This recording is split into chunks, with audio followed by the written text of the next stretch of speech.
live. Going live. Just waiting to see confirmation over on the laptop here, and then we will approach this as if I am actually live and ready to roll. And yeah, that's really all that's all we're waiting on right now. We got 4 people waiting. Thank you. And we are live, ladies and gentlemen. Welcome to Suzuka for the night race of Season 13 of the Evolution Racing Academy. I am Michael Magus, aka the Neo Dread, and I am here to be the voice of the race and to cover all the action and hopefully provide some insight and some answers to the questions, the burning questions of the day in the chat. I see Y Lee in the chat. Welcome, Y Lee. And yeah, I don't have really much else to add. The only thing I will say is I'm a little bit behind. I'll be working on the standings sheet during the qualifying here, so be ready for that. There will be maybe a bit inattentive commentary in the qualifying, but I think otherwise we are ready to go. I've double checked all the technical preferences. Let me know if there's any audio issues. Please, you know that there will probably be some. Let's be honest, it wouldn't be a stream this season if I didn't have something not quite right. And just checking my audio in the lovely Discord, and indeed we are using the Arctic 7 chat. We are using the Blue Yeti microphone. And yeah, everything should be sorted out. Everything should be ready to go. We're at night here at Suzuka, and that's always going to bring in a little bit of an interesting time. There are some people that specialize at night races. I know I do.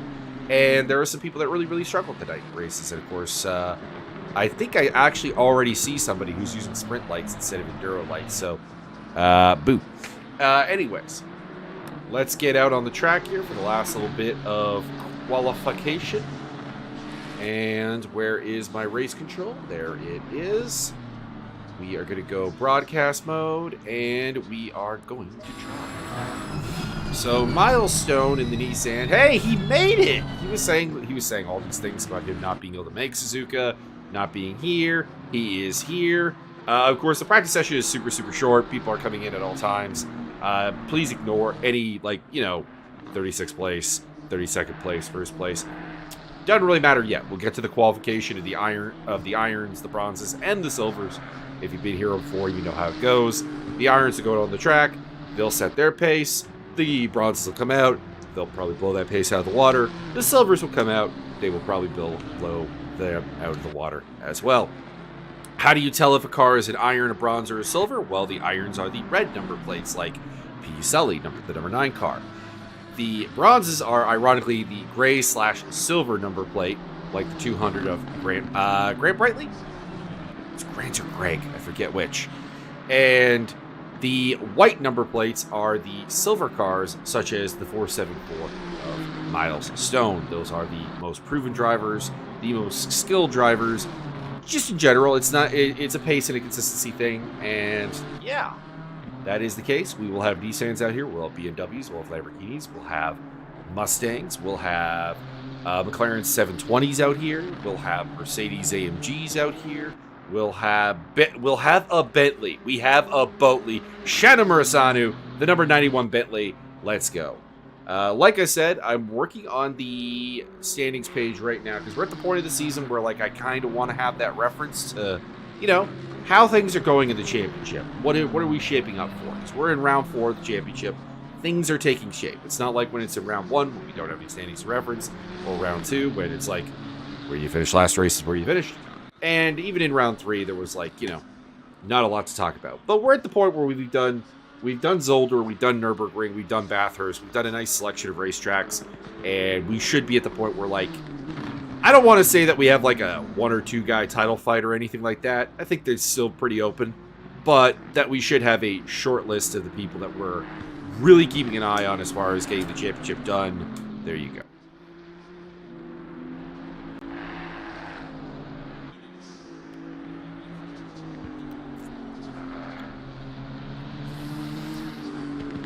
You're livering your best friend? Well, good on you.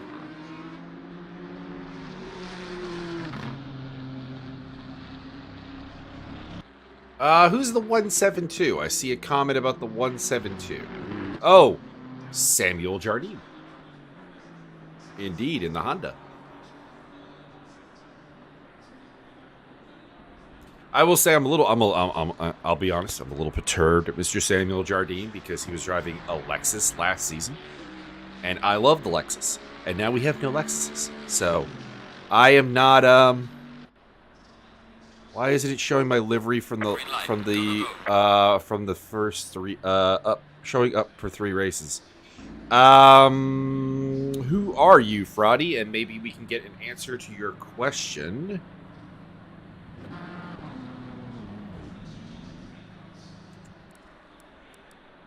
I assume. So I update the Awesome Racing package every time. We're going to be riding with the 400 car here to kick things off. Put the track map up. We'll do my traditional like little. Here's what the track looks like, and it will be Matthias Wiedemann by virtue of the fact that he is the furthest along who will give us that tour.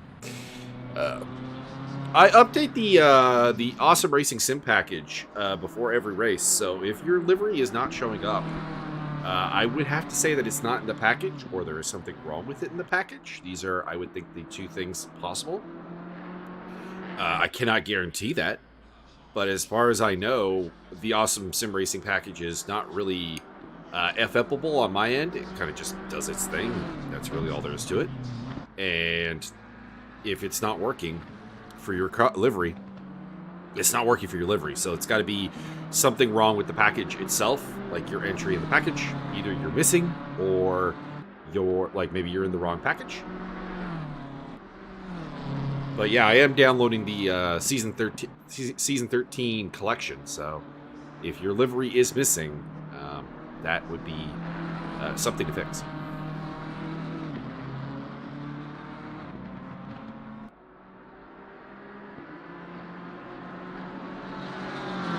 Yep.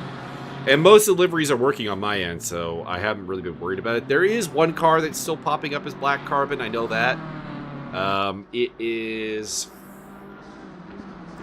I'm blanking on who it is. It's a McLaren 720S, so that kind of narrows it down. But there is a car that I have, I believe, noted on stream, is appearing as a for lack of a better term, a broken livery. As in, like, I'm probably missing some files for it. But, I don't know if that is you, Fraudy. Alright, we are on the lap here with the number 400 car of Matthias Wiedemann heading through the first corner. Let's get the passenger view. We're heading up to the Suzuka S's here, which is a very complex section of turns. I always like to say it's not really a place where I would try to make an overtake. That being said, I have seen people do overtakes, so maybe I'm just not brave enough. Maybe I just don't have the testicular fortitude to go for that kind of move. But I seldom had it work out in my experience. There you go. So after the Suzuka S's, we head over to the Degnas, Degna 1 and 2. These are very sharp corners. Right there, 1 and 2.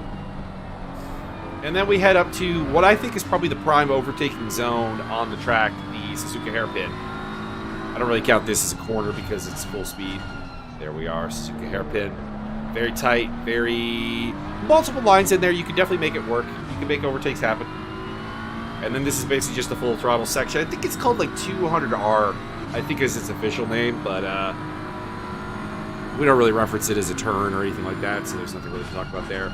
And this is the Spoon Curve 2-parter. Also a good overtaking spot. Also very difficult. A lot of people make mistakes there. And then we're heading down to 130R, which is the fastest turn. That is actually a turn that you will probably ever see. Woo! There you go. By the way, what is J-O-R? I imagine that's Isaac Jordan.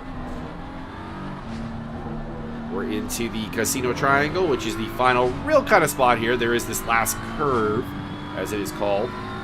But that rounds off the lap of Suzuka. And what do we got here from Matthias? He is going to set the pace at... well, apparently he didn't, actually. He must have gone off the track at some point. There we go. Alrighty. Let's flip over to the television cam. Let's get rid of the track map because we don't need it no more. And, kind of looking for what it is. Kieran Rolfe, by the way, briefly had pole, but it just got taken by the Porsche of the Cyan racing car of Sean Young, the reigning Iron Champion. Moving to the top of the pack, Max Cruz, also a good lap, and D. Hines. Philip Sully in there as well, and Saha, I don't know your first name, pardon me. Maciel Saha taking the top spot. Ah, joy of racing. There you go. Thank you, chat. I'm in so many different communities that it is a little bit hard. I'm not gonna lie, it's a little bit hard when you're doing commentary for like 5 different communities to have the actual correct like acronyms for everybody. Like there of course are like some like across everything acronyms that are nice and easy to handle, but sometimes it's a little hard. That's what I'm saying. Alright, so I am really quickly going to work on the standings here so that I have that to reference. So please forgive me if I'm a little... Number one, if the audio kind of goes a little bit off because I'm turning my head away from the microphone. But number two, if there's like just a kind of general lack of actual commentary for a little bit here, it is me preparing my notes, which I was supposed to have ready already, but I started a new job. There's a lot of training involved. It has kept me really, really, really busy through the month of January and February. So, bright side, I did finish my training, so I have more time on my hands.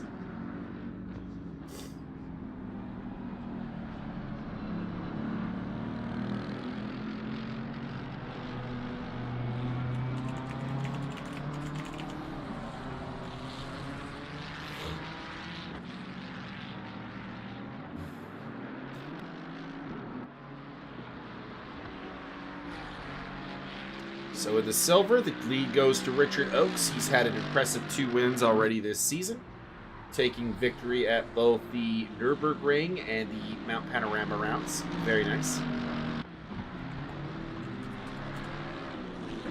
It was a clean sweep at the Nürburgring, by the way. He took first place, fastest lap, and pole position for class, so very impressive out of him. Can't park there, mate. We'll get off of Saha as he's running around with a damaged car. I will pay that much attention to how things are going. Sorry to the irons, but your qualifying is kind of being not covered as nicely as I would have wanted. But we'll ride with Pat Fortune in the number 154 BMW for a little bit. At the top of the pack, it is Saha, followed by Young, Cruz, Wiedemann, and Richard Morley, bringing the pain once again. Or not Richard Morley, Ronald Morley. Ronald. Congratulations, Ronald. You had a really good run at Bathurst, and I'm appreciating watching you do your thing here as well. It's good to see that kind of development.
Oh, there's always some nice liveries on the grid. I think I've been very, very impressed with the level of Evolution Racing Academy liveries. There are very few duds. There's a couple I'll make fun of, but for the most part, the lads have done lads and possible lasses have done a very, very solid job, and they should be commended. for their hard work.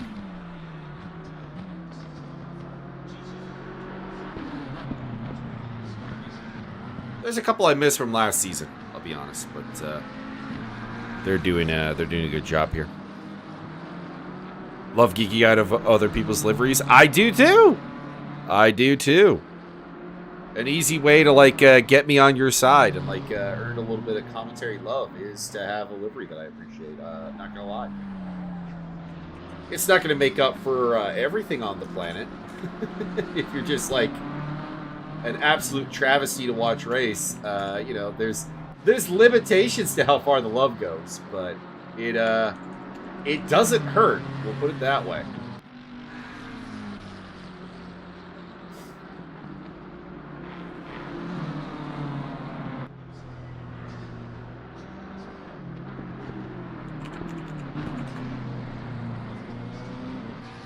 Almost got the silver standings done here.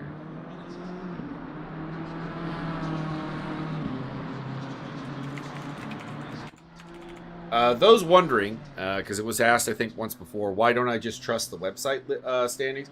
The website standings are listed in order as if there are drop scores already in play. And I want to be able to give you that live aspect of what's going on in the championship, ignoring, like, the drop score implications right now. Obviously, we will be dropping the scores at some point, but it's early enough that, like, what's happening right now, like, it counts, for lack of a better word. Looks like we're done with the irons, so I'll give a quick rundown of the irons qualifying results here before getting back to my standings work.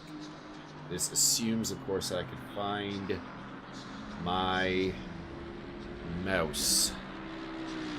I have 3 screens and they don't match up quite properly in terms of aspect ratio, so my mouse will periodically just kind of disappear. There it is. I found it. Maciel Saha will have the pole position for the irons, followed by Sean Young, Max Cruz, Matthias Wiedemann, Richard Morley. So top 5 didn't change much. D. Hines, Trevor Boris, Christian Lems, then Philip Sully, followed by Nathan Gray. That will be your top 10. Nathan, that livery is not doing it for me. I'm just saying. And I'm pretty sure, like, the sad thing is I'm pretty sure Matthew Gray had like a really good. Nathan Gray had a really good livery at the start of the season. He's just kind of, I think he's just kind of swapped it. All right, we'll give you guys a look at Professional Hater and his Mustang, as he is graduated to the bronze category this season. He's been doing an excellent job at the 992. And I look forward to seeing what he can do further because, honestly, he's got the pace to be a real championship contender. He's just got to kind of not do that.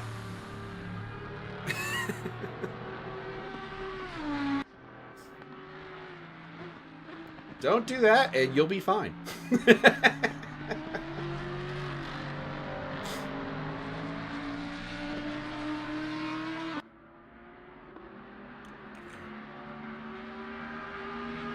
Also, the other reason I do this spreadsheet is that I can obviously do live calculations.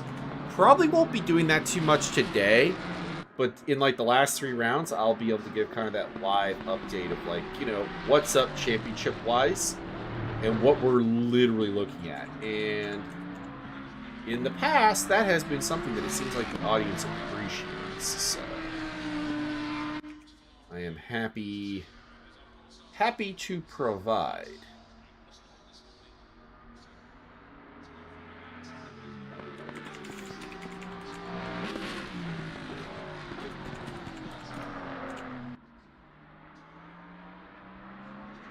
I'm going to stop at the top 10 today, so we'll get this done, I think, right about now. All right, so I've got the Silver Championship right in front of me. Here we go. Quick rundown of the top 10. Richard Oakes leads the way with 44 points, followed by John Spriggs on 35 points, Miles Stone on 31, 27 apiece for Cedric Muir and Aaron Shergill, but Muir has the advantage on countback. His best result, a second place at Bathurst. Shergill's best result is a third place at the Nürburgring. 18 points for Isaac Jordan. Jack Biddle is on 16. 14 for Adrian Goldschuk. And in a tie for 10th place, or in a tie for 9th place, we have Kevin Shepard and Matt Gale.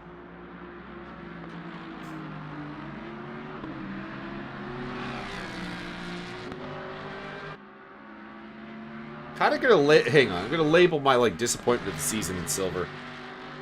The answer probably has to be Nelson Ambrozosa. He's had a rough season after being a championship, contender. And then Thomas Hagen also gets a mention because he's had just so much more on offer than he's brought home, and he's not in the top 10. Brandon Harvey, enjoy your broadcast. I hope you're well. Yes, I am well. Let's get ready for that. And good luck to the wise Brandon Harvey. Brandon, I didn't see you in the pecking order. Where? Oh my lord, you're way down in 21st place. Brandon, what has happened? What has happened to you, sir? This is insane. This is unacceptable. By the way, pole still belongs to an iron driver as Saha remains on pole, so good on him. Professional Hater, Chris Dancer, Robert Volt, Shannon Marisano, Adrian Maru, Jeffrey Bacher, and Adam Stewart all failing to displace.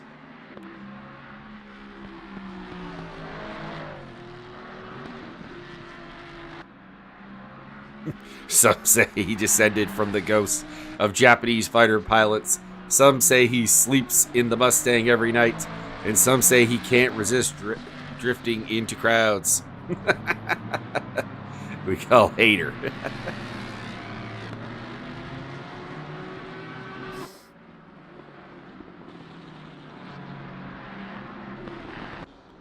P3 and iron for Max Cruz. Yeah, that's solid. You've been having you've been having a good run of it, Max. So good luck to you as well. You had a fantastic run at Bathurst until you had some problems, which, I mean, it's Bathurst. I ain't going to hold that against you.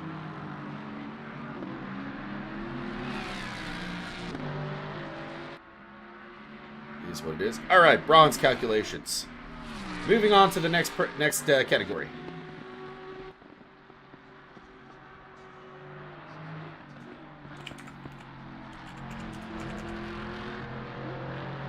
Bronze even managed to shake loose our boy Jeffrey Bacher, the super consistent driver.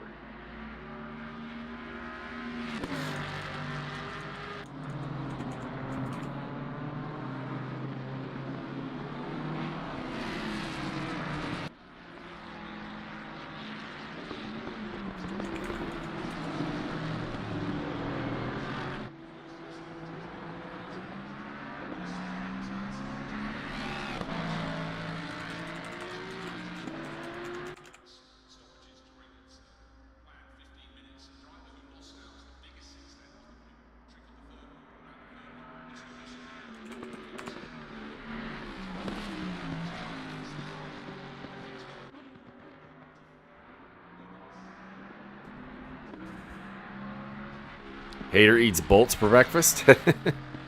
Frody, I need your name if I'm going to check your livery. Obviously, or your number, your number or your name. I need to know where to look.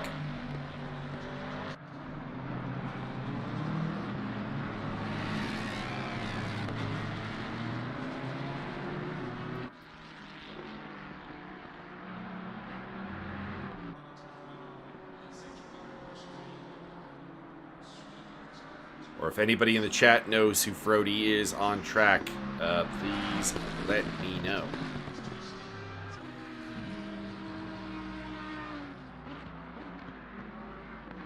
Because we might as well, we're in qualifying. We might as well do a little. Troubleshooting, if at all possible. By the way, pole position has gone to Aurel Ja in the 296 Ferrari right now. Ja, very quick under a single lap, has yet to kind of really put it together in a race, though. So we'll see how that goes. Top 5 is rounded up by Dennis Hook, Adrian Marood at the home Honda track, Bearded X Badass, and Lucas Keys. 2 Hondas in the top 5. Nice. Credit where credit is due, gentlemen. That Honda is not super well BOP'd, and they're coming on strong today. It's also not an insult to like the people who do the BOP. I'm just saying that it's a car that in real life has not had a tremendous amount of success, and the game does more or less mirror that. Which obviously makes a ton of sense, given that this is the official game of originally it was Blancpain.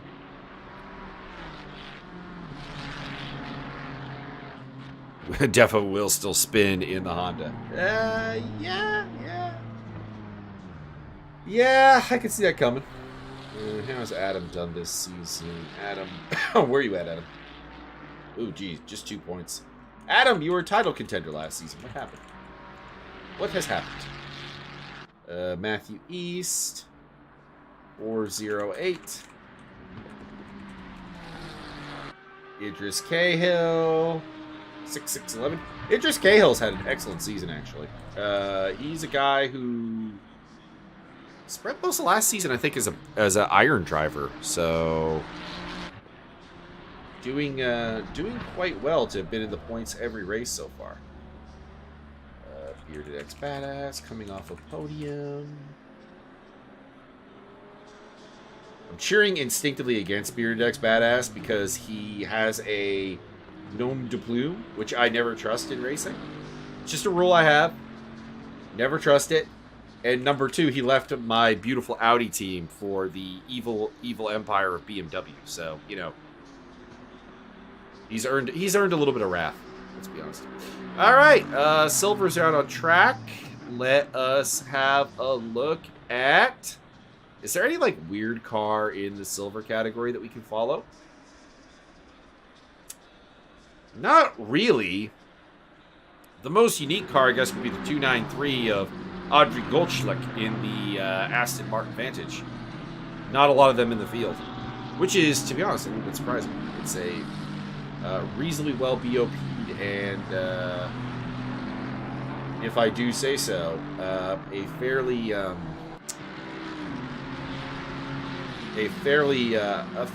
competitive and like easy to drive car.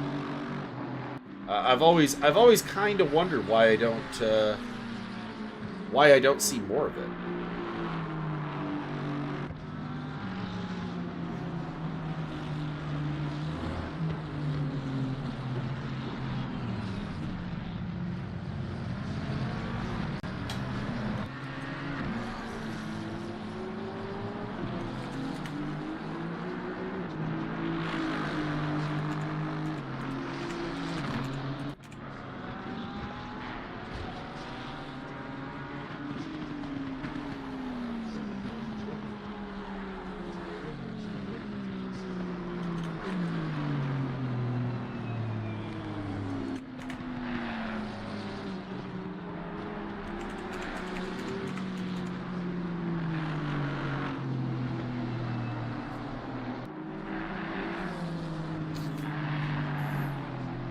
Oh, we got the Quesadillas training crew. Carrie Patton getting some love from the chat. That's good. and demands for Samuel Jardine to at least make it look good if he flips the car. I'll be honest. I think he's hoping not to flip the car. Call me crazy. Call me crazy, but I think that's going to be the goal. Don't flip the car. Profit. I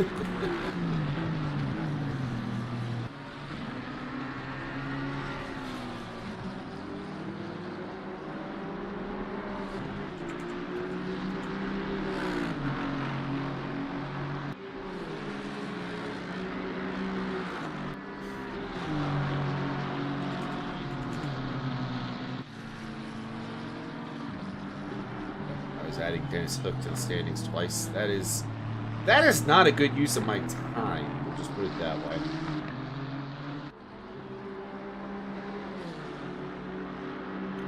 All right, I have our top 10 for the bronze category, which I will detail in just a moment. Just want to sort it. All right, here we go. Bronze Championship coming into today. Your championship leader by just 2 points is Robert Volt, the winner of Bathurst. He He leads the way from Zolder winner, Professional Hater, on 38 points. 31 for Dennis Hook, who is in third place. 27 for Adrian Maroon in the Honda. Jeffrey Bacher, the reigning champion, finds himself in fifth place on 26 points. 23 for Idris Cahill. Alan Herrera, who won at the Nürburgring, but has otherwise had a pointless season. Anyways, he is seventh, followed by Shano Murasanu in the boat lead. Bearded X Badass and Lucas Geese is your top 10.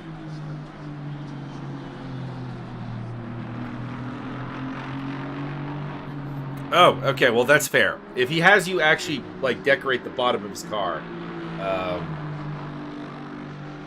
he deserves all the fun making possible.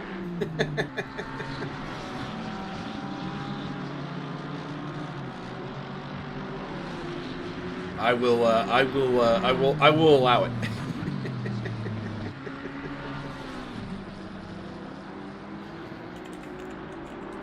Okay, doing the iron standings, and then you guys have my undivided attention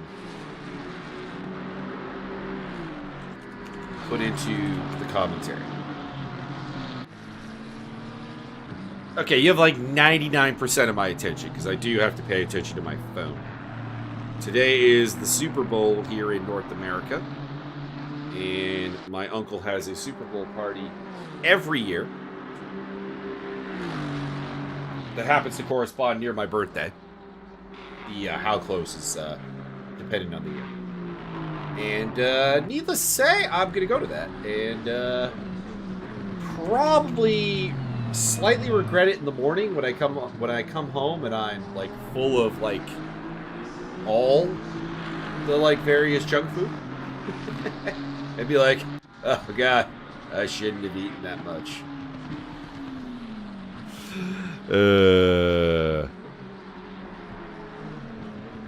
But there will be a slight bit of paying attention to the random. The 1 point from Zolder for the pole position. That's not centered for some reason. Let's fix that.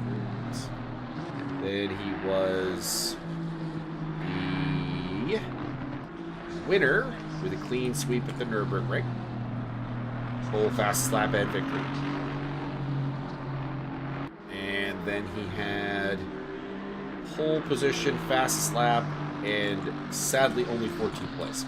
Or sadly only 4th place at backwards.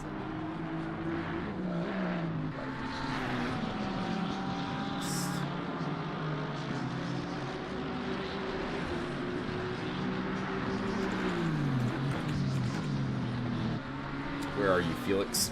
Felix should do with this. Oh, okay, maybe not. He did win that. He did win Bathurst. Maybe that's why I'm thinking he's doing way better than he's actually doing.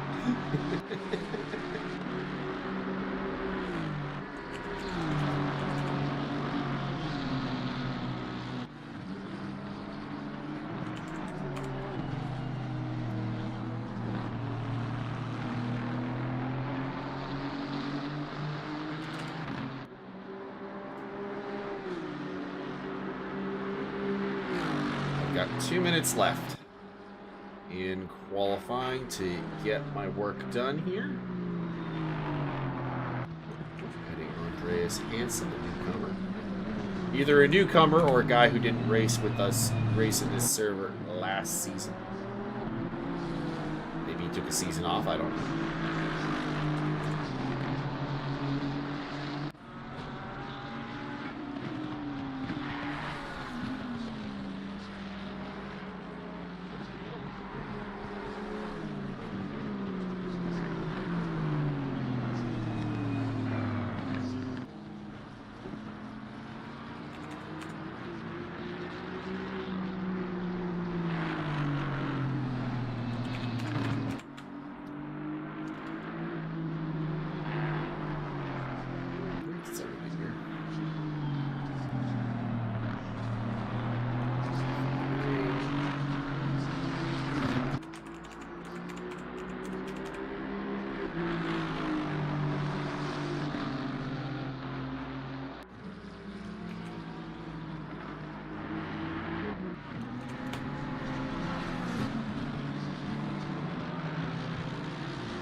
All right, Iron Championship ready. Let's roll. Matthias Wiedemann comes into the day leading with 48 points. Brandon Harvey is second on 35. 28 for Andreas Hansen. Sean Young, the reigning champion, on 26. Lou Wes, 24. 22 for Tobias Wagner. Felix Kramrich is 7th on 18 points. Thomas Boris, 17 points for 8th place. Nathan Gray, 12. And Ron Morley, 11. That rounds off your top 10. And we'll give you the tour of the grid momentarily. I just want to catch up with anyone who's still doing a lap. Jack Biddle, who does not have a lap time up right now, is out on track. He's got a green Delta, which usually means it's a good lap, but I don't know what it's comparing to, so I have no idea. We'll see where this ends up. Biddle's hasn't been the greatest qualifier this season, but he's generally made good hay in the race. So, not a guy who's a slave to anything. Comes across the line in 10th place. Solid lap. Anybody else finishing up? We've got Cedric Muir, who is a couple of tenths up right now. Should move up past Kevin Shepherd. There you go. Tipping Shepherd to 17th place. And let's get to the grid. On pole position today, representing Team Nissan, and the front row is a Zilla lockout. Milestone, Matt Gale, there you go. Row 2, Oral Jha in the bronze entry Ferrari. Round of applause. Round of applause. Although a way to get probably promoted. Thomas Hagen will join him on the second row in the Mustang. Aaron Shergill and El Perry are on row 3. Row 4, Alfredo Quesadillas and Dennis Hook. Row 5, Kerry Pattinen and Jack Biddle. Row 6, Isaac Jordan and John Spriggs. Row 7, Adam Stewart and the Boatley of Shanu Murasanu. Row 8, Adrian Marood and Bearded X Badass. Row 9, two guys who I don't expect to see this far back, but they are there. Cedric Muir and Kevin Shepherd. Row 10, the Honda row, Lucas Geese and Samuel Jardine.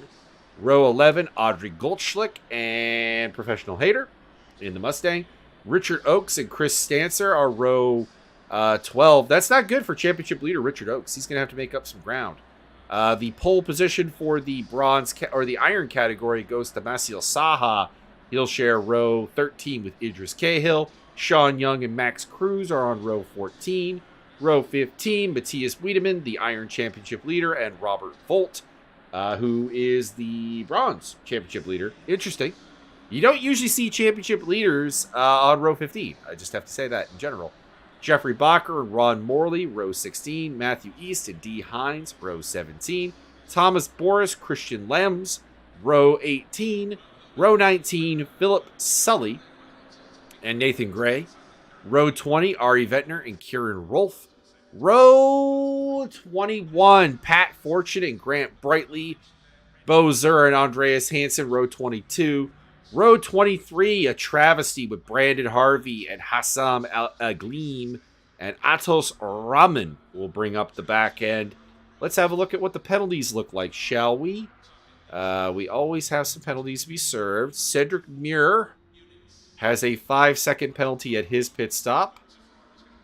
And Ari Gottschluck has a 15-second penalty, a 10-second penalty for championship leader Richard Oakes, and a not good qualifying. 5 seconds for Robert Volt.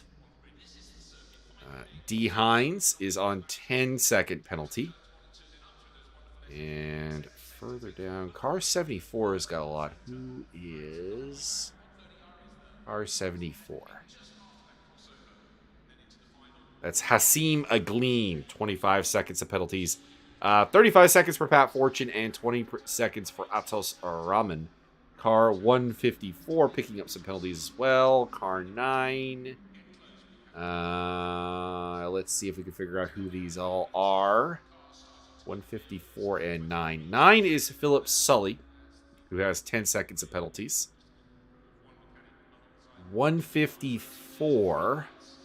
And keep in mind, we're coming off Bathurst. This will be probably the heaviest penalty load we will see all season, just as a general prediction. Bathurst breeds carnage, and it breeds penalties as a result. That 154th Pat Fortune. There you go. 40 seconds penalties. There we go. Identifies as an extra bad dragon toy with a come to that is unfortunate.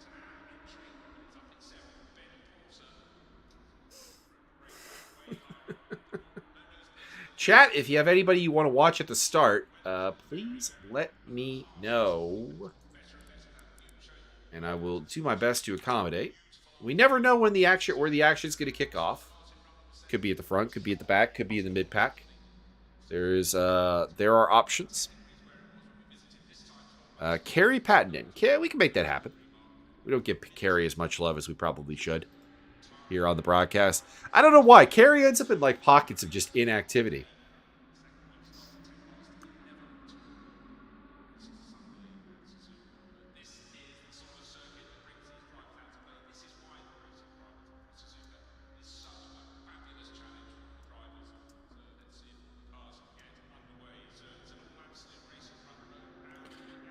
Move this a little second. My mic may have a quality change. I'm just kind of shifting it around. Its cable was in an unfortunate spot.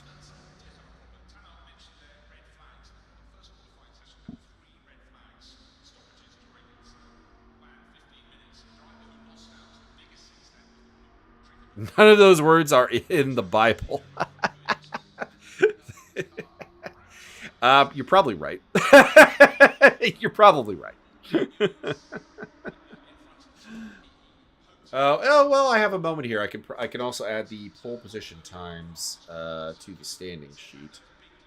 You get 1 point for pole position in your class, so that is a point for Miles Stone, helping him out. That is a point for Oral Ja, who I did not have on my list. I think it's because he's actually had, despite having obvious pace, he's had struggles with actual results this season. And who was the iron pace setter? Oh, it was Saha. Masio Saha.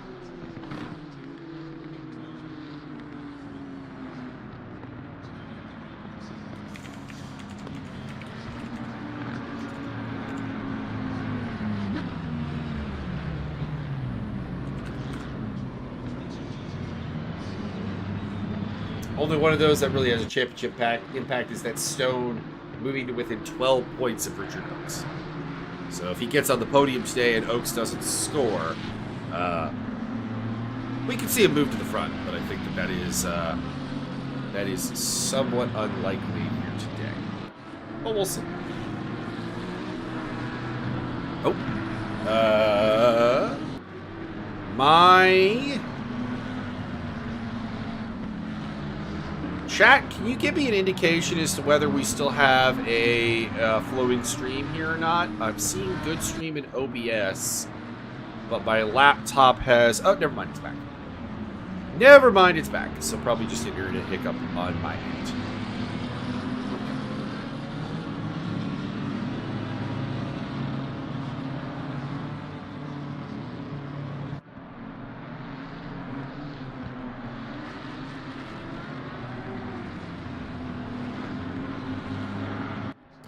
I'm cautious. I am cautious in my Nissan enthusiasm right now. They let me down every round.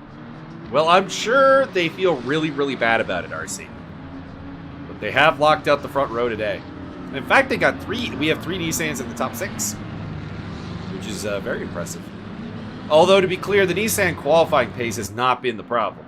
They have struggled to turn what has been promising qualifying efforts into like actual top end points.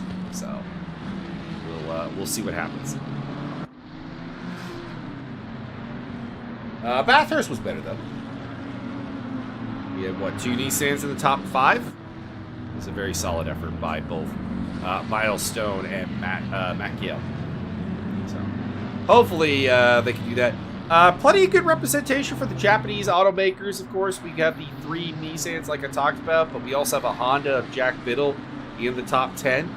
And pretty solid efforts by Adrian Maroon, Samuel Jardine, and Lucas Geese in their Hondas as well. So the home turf seems to be strong for the Japanese contingent.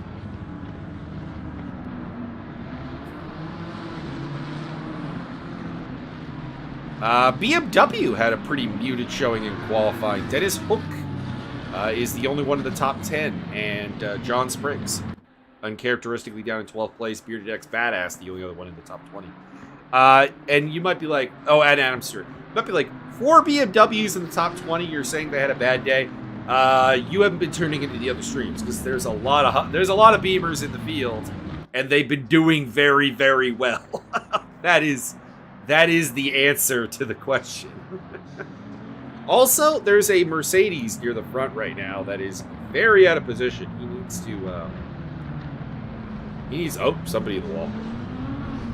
We're in the wall, guys, on the formation lap. We need to think about this, people. We need to think about this. It's that Sky Tempesta Mercedes. Oh, maybe okay. That's Isaac Jordan. Never mind. I am just so used to associating with Isaac Jordan with the Mustang that it's still taking a lot to get used to that he is rocking the Mercedes this season. All right, we head to the checkered flag, or not the checkered flag, the green flag. Green flag, green flag! Nissans lead us away! Milestone and Matt Gale. Gary Patton moving to the inside, looking to make some moves. Quesadilla looking racy as well. Lots of action, lots of 3 wides. Lots of nervousness here through turn 1. We'll see what happens. Looking to see if anybody goes flying off. Helps if I have the racing on. A couple people moving around, but nothing horrendous. Matt Gale is or Brandon Harvey is starting for the pits. Matt Gale has taken the lead, followed by Thomas Hagen. What has happened to Milestone? What has happened to Milestone in the Nissan? Our pole sitter is in 8th place. What happened? We're going on the replay here to see if we can catch it. Nah, he's already back in the pack by this point. What happened?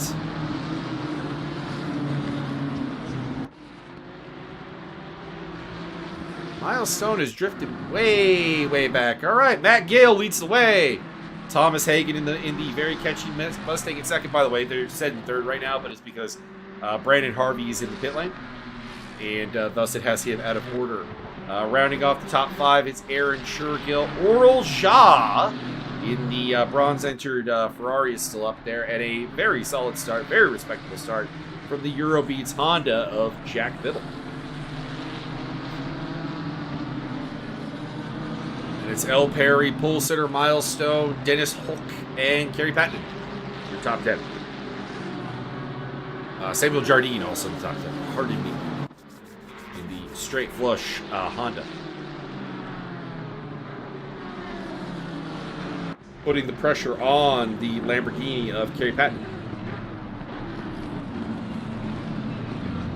Leading the way in the iron category, it is Max Cruz at the moment, who is in 18th place.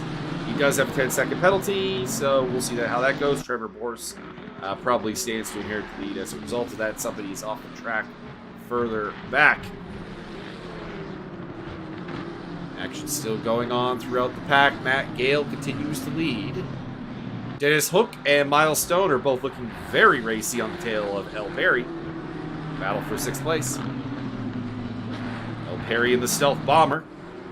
With his Nissan brand mate, Milestone, on the tail. And the Cyber Racing BMW of Dennis Hook, who is a championship contender in the bronze category. Would love to get a great result here today. Cruz falling back. Cruz is sporting a new livery today, Red Bull BMW. Side by side with Silver Championship leader Richard Oates, who's on through. Not really his fight, so I respect it. But he also loses out to Trevor Boris. Boris is on a charge. It is McLaren 720S to the top of the iron charts right now. And behind them, that is Idris Cahill putting the pressure on Cruz as well. Chris Stancer in the mix in the number 8 McLaren, and Robert Volt in the Aston Martin.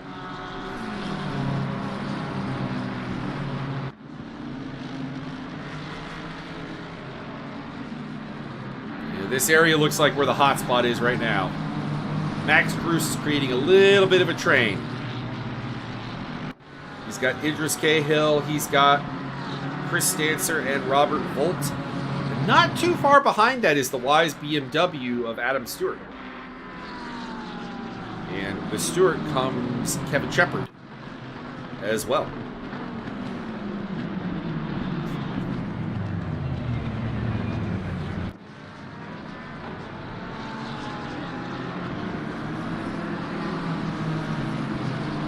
Matt Gale with the fastest lap of the race, 2:01.317.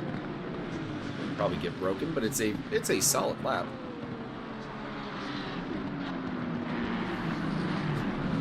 Excuse me, need a drink.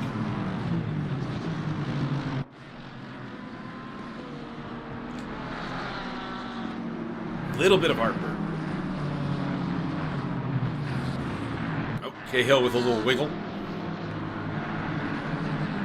If Idris Cahill ever listens to this, sir, I missed the Lego car. Bring the Lego car back. I don't have a problem with this BMW. It looks perfectly fine, but I miss the Lego car. Further back, Adam Stewart is falling through the order a little bit. Let's see if he maybe went off the track. What happened here? Just make a mistake? Oh, yeah. Ended up in the wall. That would explain it. Gottschalk getting through there, as well as, I think, 2 other cars.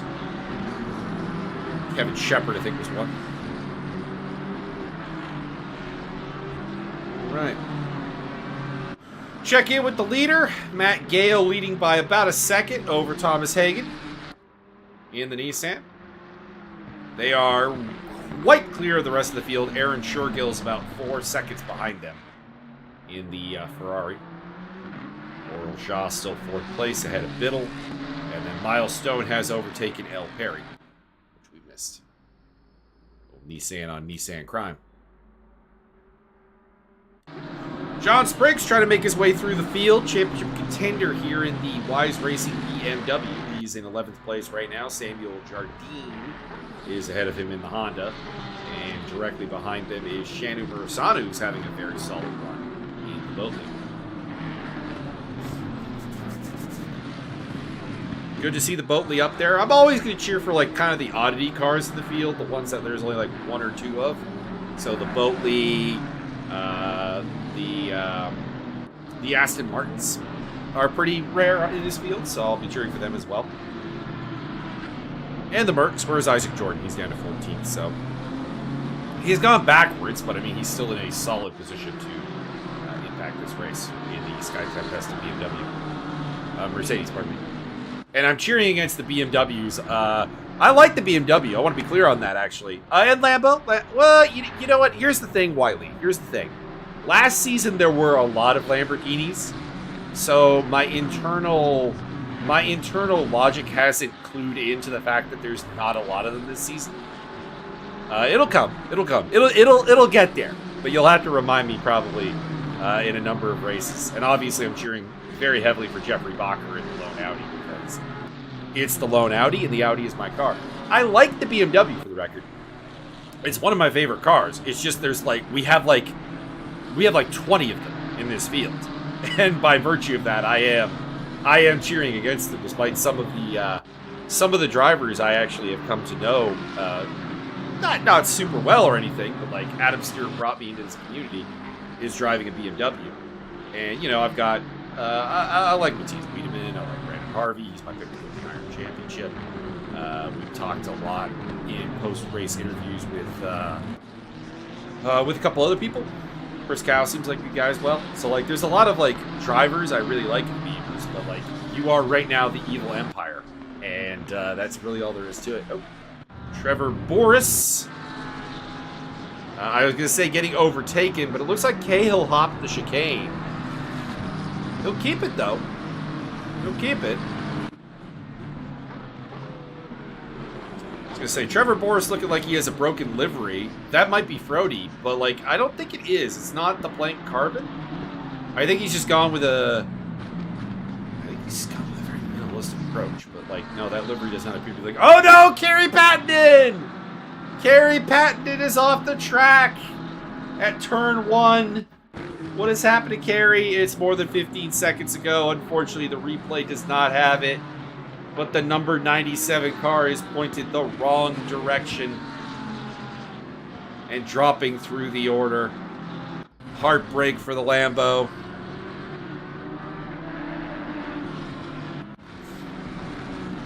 Milestone in the Nissan continues to look to climb through the field. Oral Ja is next on the list. Ja has lost a spot or let Jack Biddle through. I don't know which. I think in the chat, Ja was saying that he realized that as a bronze driver, he was very out of place in the grid and was not really going to fight the silver drivers. So I imagine Jack Biddle was kind of, if not let through, wasn't really overly resistant in taking that fourth place. But Honda showing strong at their home track, and Nissan showing strong at their home turf as Milestone moves past Oral Ja. Yeah, Oral Ja is just kind of letting them through. Which, to be clear, he may want to stop doing soon because El Perry's next on his list, and then it's an actual bronze car of Dennis Hook in the 911 BMW.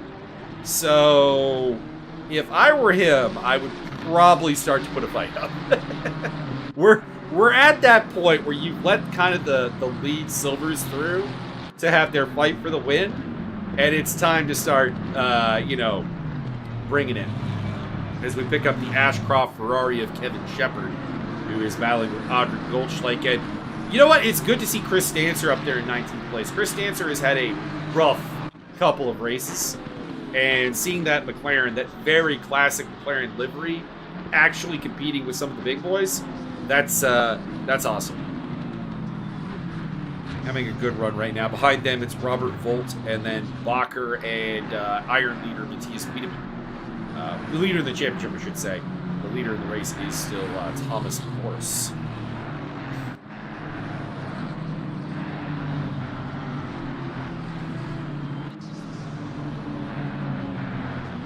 I'd also get a kickoff here as Richard Oakes, the silver championship leader, is putting the pressure on the Mercedes of Isaac Jordan. That Sky Tempest Mercedes versus the Rust Bucket Porsche. And in behind them, it is Shannon Mursanu in the Bentley. And just ahead of them is Professional Hater in the Mustang. Hater looking to make a move here on, that is Samuel Jardine. I know we got a Samuel Jardine cheering section, so let's get him on screen. The 172 Honda fighting with the 992 Mustang. And he does not get a great run there through Spoon. Actually, no, that's a lap car. That is a lapped car. My apologies. That is a lapped Porsche. Who would that perhaps be? Could actually be Sean Young, who maybe has had some problems here in the early going. Richard Oakes, Shannon Mursanu, and Isaac Jordan. Oh! Contact between Richard Oakes and Isaac Jordan. Not too bad. One of the blue flag cars taking to the off-road there. That is that same Porsche who is like, no, okay, it's the 44th place Porsche. Is that Sean Young? Yeah, it is Sean Young. Sean Young just moved up to 43rd, so yeah. Oh, the Boatley getting its hips out there. Nudges the Mercedes a little bit wide, and the wide mouth Bass succumbs to the Boatley. Also, I think Isaac Jordan is running the sprint lights, which is a mistake. Oh, and the Boatley goes off. just gives the spot back. Also, Idris Cahill goes through.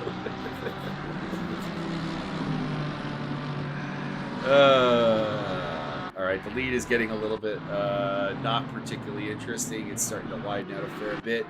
Let's get a look further back here. Bowser battling with Saudi Arabia's Hassan Agleem over 27th place. I do like the colors of these liveries, although, to be clear, Mr. Agleem's could probably use a little bit of an actual, like, design.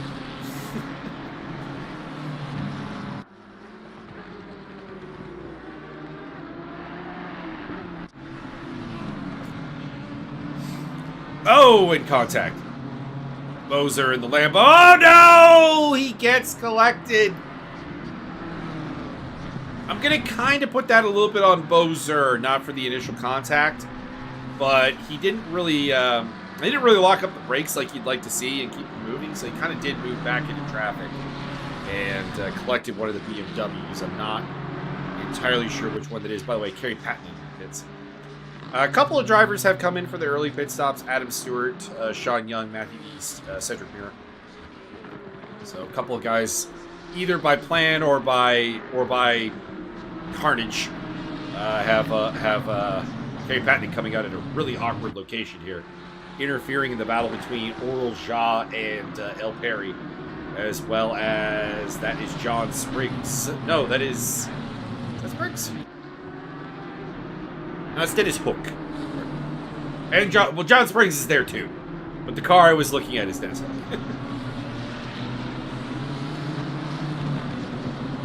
Jack Biddle has fallen down the order. I don't know what happened to him, but he's down to 9th place. Was up before. And has dropped back. Got a little wide there. Oral Ja a little. Oh no, Kerry! Kerry patting it off again. Keeps it out of the wall, though.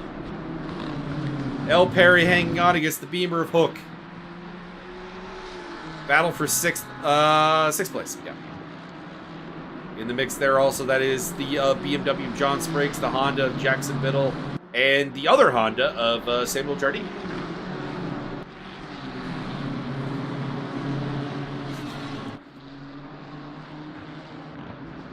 Battle going on here. Richard Oakes is up on Professional Hater. And also going on right now, Isaac Jordan is looking to get back past Idris Cahill. We got past him when he was forced slightly alive by Shannon Murasanu in the boat.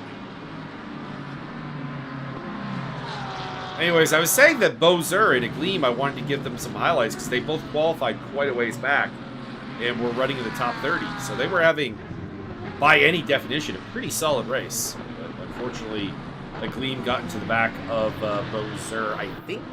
I didn't actually see, but the reaction from Bowser's car suggested that there was contact. Trevor Boris dropping through the field. Not sure what happened to him. It's not a pit stop. Not Trevor.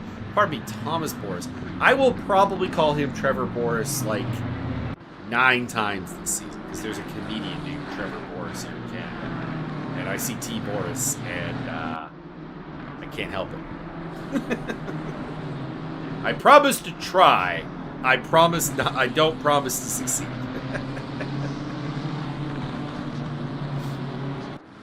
So this is Oral Ja in the Ferrari leading the way in the bronze category from El Perry. Second place in the bronze category is Dennis Hook in 7th place in the BMW. And then following them it is John Spriggs, a championship contender, and then the Hondas of Jack Biddle and Samuel Jardine. And in the background there, I think that's the Boatley of Murasanu, who must have pitted to end up this far back. Yeah, he is shown running in 38th place, so I think he pitted.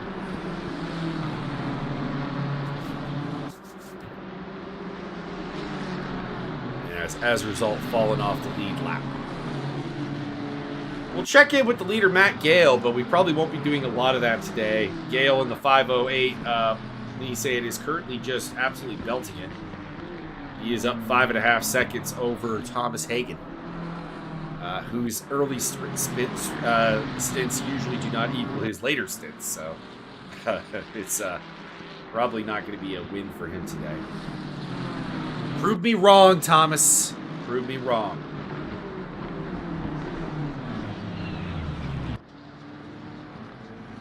Jaw continues to hang on against Perry, Hook, Spriggs, Middle, and Jardine. We'll probably be sticking with this battle for a fair bit. All 5 of these guys, 6 actually, probably need to start thinking about how they're going to play their pit stop as a way to take advantage of what's going on here. And try to make their way up through that way. Because they are very close in pace by the looks of it. I do hope that this is a race-long battle between the 6, but we'll see. The Hondas are dropping a little bit off the back end. They're still there.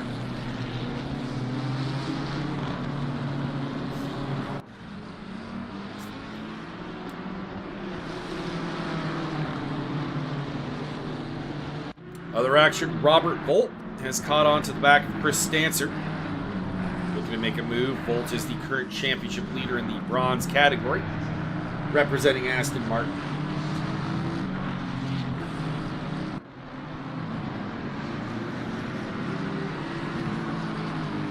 And just like last season, it's a tough battle in the bronze category right now. He is 2 points ahead of Professional Hater and only 9 points ahead of Dennis Hook. Only 13 ahead of Adrian Maroon, 14 on Jeffrey Blocker, and 17 on Idris Cahill. So it's very close. Any one of those guys could come out on top. And we had a fantastic bronze championship battle last season, and I'm looking forward to having it again. Up ahead, that is Max Cruz putting the pressure on, I think it's a lapped car. Cruz is not actually close to the car ahead of him, so this is a blue flag scenario. There we go.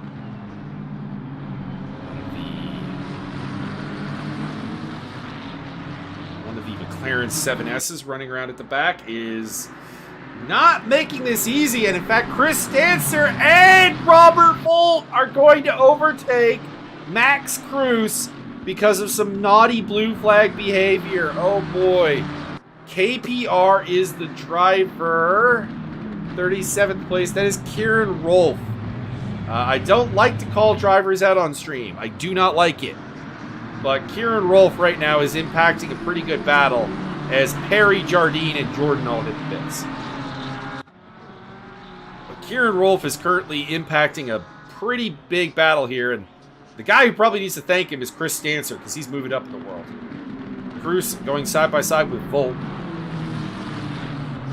And big move there, actually. Stancer is through and has cleared the blue flag. The other guys still have it. Audrey Goldschlick is on the back of this as well in the Aston Martin. And Matthias Wiedemann, Jeffrey Bacher. There's a lot of very key drivers here in this group that are right now being walled by a blue flag car. And I should probably familiarize myself a little bit more with the blue flag rules, but I'm just going to say, if I was Kieran Rolfe, I would be getting out of the way. And he has let Robert Volt through. Oh, something very off there. That was Max Cruz in the Red Bull BMW, getting a little bit out of shape.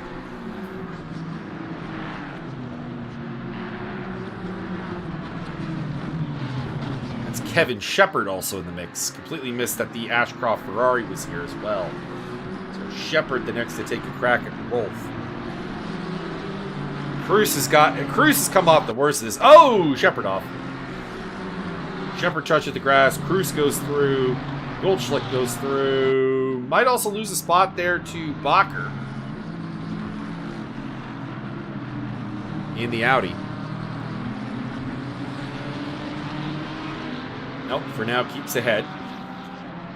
And on the back of them, that is Matthias Wiedemann, the Iron Championship leader in the Beamer. And the car behind him, I think, is a lapped car. So that is a back marker, kind of back marking this train.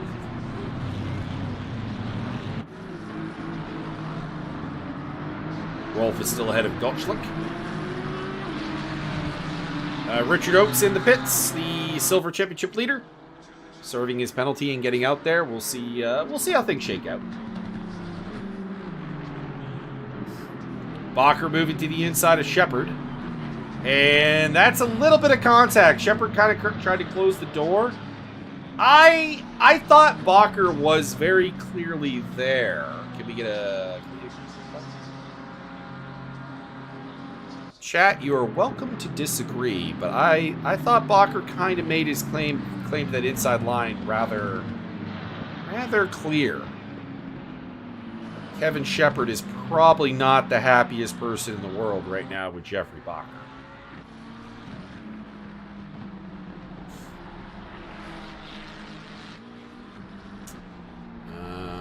Ari Ventnor is... Well, this is not really a battle. Venter is yet to pit. L. Perry has pitted. Perry is through, so that's not really anything that's on. But Lucas Geese would like through. Lucas Geese having not a good race today. He is yet to pit. He is in 27th place in the Up Garage Honda. He qualified pretty well, so to see him down the order like this, things have not gone right. Now, maybe that's his fault. Maybe that's not his fault. Obviously, that is on the table. But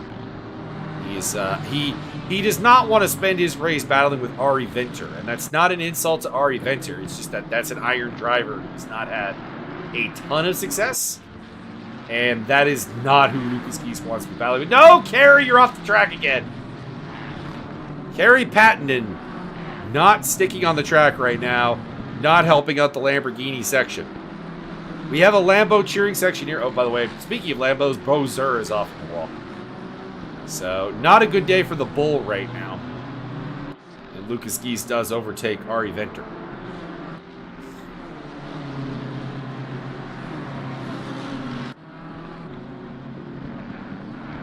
Closest battle on track right now is not really a battle. It's between the pit stopped 408 Sky Tempest Mercedes of Isaac Jordan and catching up to just basically clearing some traffic here. This is the number 61 McLaren 720S of Christian Lenz. He is dealing with. It is for position, but it is not really the fight. Right now, Jordan's fight is with the car directly behind him, the Rust Bucket Porsche, Richard Oakes. And he would probably like to catch up to Samuel Jardine, but Jardine is 9.3 seconds up the road. So probably not really on, at least in the near future. Next up for El Perry is Andreas Hansen. Hansen is cooperative in the overtake there. Hansen is not really in that fight. He is yet to pit. Perry has pitted. It's not his battle.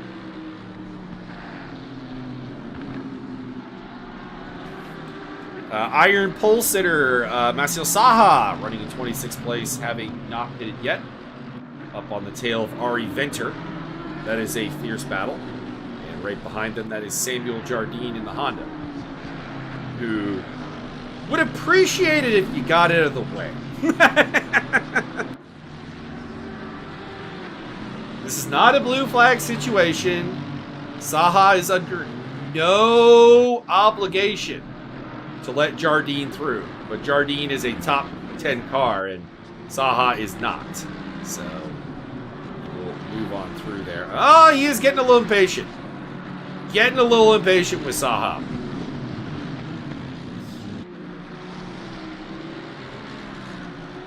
But, like I said, Saha is under no obligation, zero, to make this easy.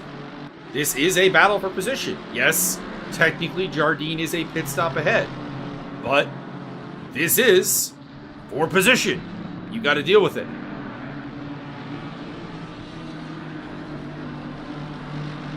Flashing the headlights, it's not working. Alfredo Quesadillas hits the pit lane. Haven't said much about him, which is surprising. He was the pole sitter at Bathurst. Got contact with Miles Stone at corner 1. Or was it Chris Cow? I forget who it was now. I think it was Chris Cow. Oh, saw it in the wall.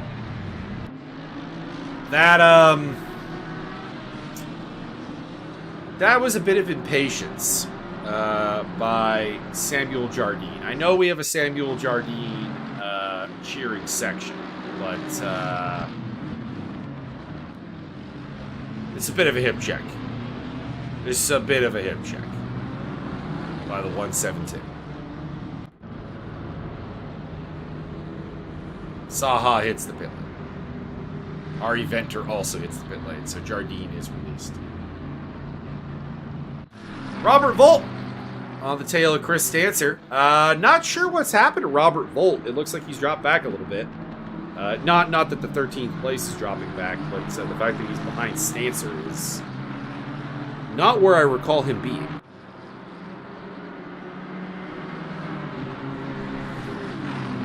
He swung the butt cheek out. Yeah, a bit of hit check. Good to see Chris Stancer running up with the big boys, though, in the bronze category. I've heard good things about Chris, and I've been waiting for that McLaren to flourish. And it looks like here at Suzuka, under the bright lights, it is. Robert Volt in the pits. Also Dennis Hook and Idris Cahill. So this is a big pit stop lap for the bronze category. There's a battle between Bearded X Badass currently going on with Philip Sully.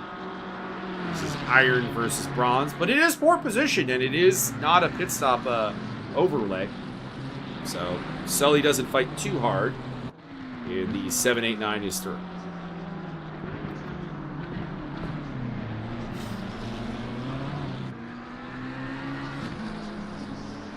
A lot of pit stops. Matthias Wiedemann also.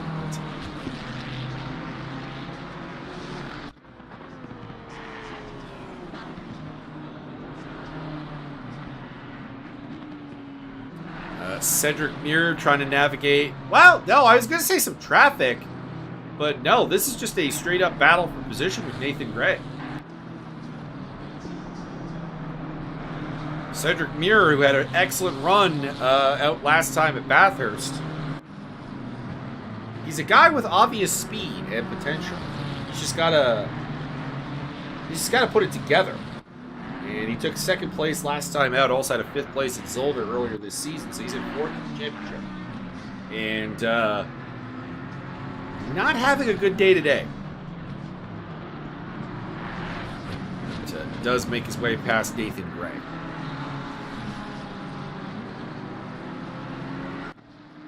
Robert Volt and Adam Stewart going side by side. Battle between two guys who fought for the championship down to the wire last season in the bronze category. Came out not getting the win. It was them, Adrian Maroon, and of course eventual champion Jeffrey Bacher, who were alive at the final round. It is a lapped car here. Robert Volt's getting slid backwards. Losing out to... Oh wait, no, that's Alfredo Casadillas. So he just let him through.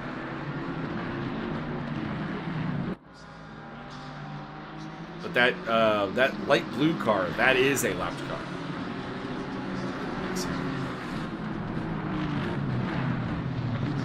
Which I don't think he meant to let through. Matt Gale still leads by 10 seconds over Thomas Hagen, Aaron Shergill, Miles Stone, Oral Jha, Professional Hater, Adrian Maroon, Max Cruz, Jeffrey Bacher, and Thomas Morris. Your current top 10. A couple of big pit stops. John Spriggs coming in along with Chris Stancer, Jack Biddle, and Audrey Gottschlick. So we got a couple of pit stops and some big news. See how things shake up still.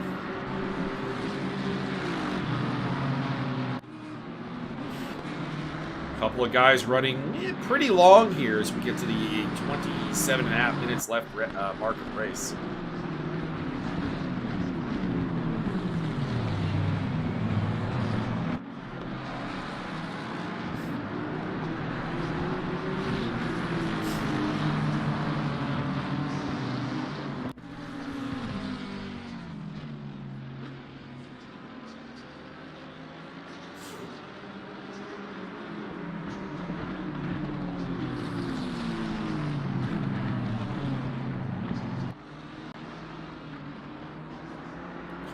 really good battles going on. Thomas Hagen, Matt Gale in the pits.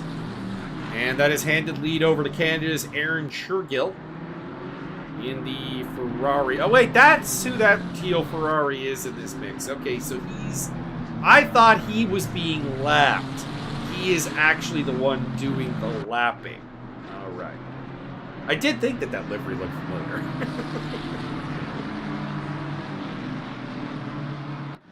So now race leader Aaron Shergill. If I was Adam Stewart, I'd just let him go.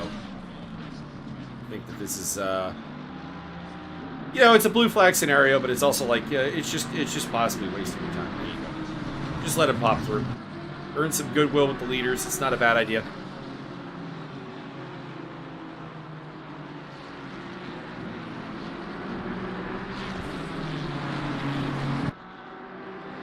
Let's see where Gale has come out. So here's Matt Gale out of the pits now in... I've got... Okay, fourth. I conflicting information here.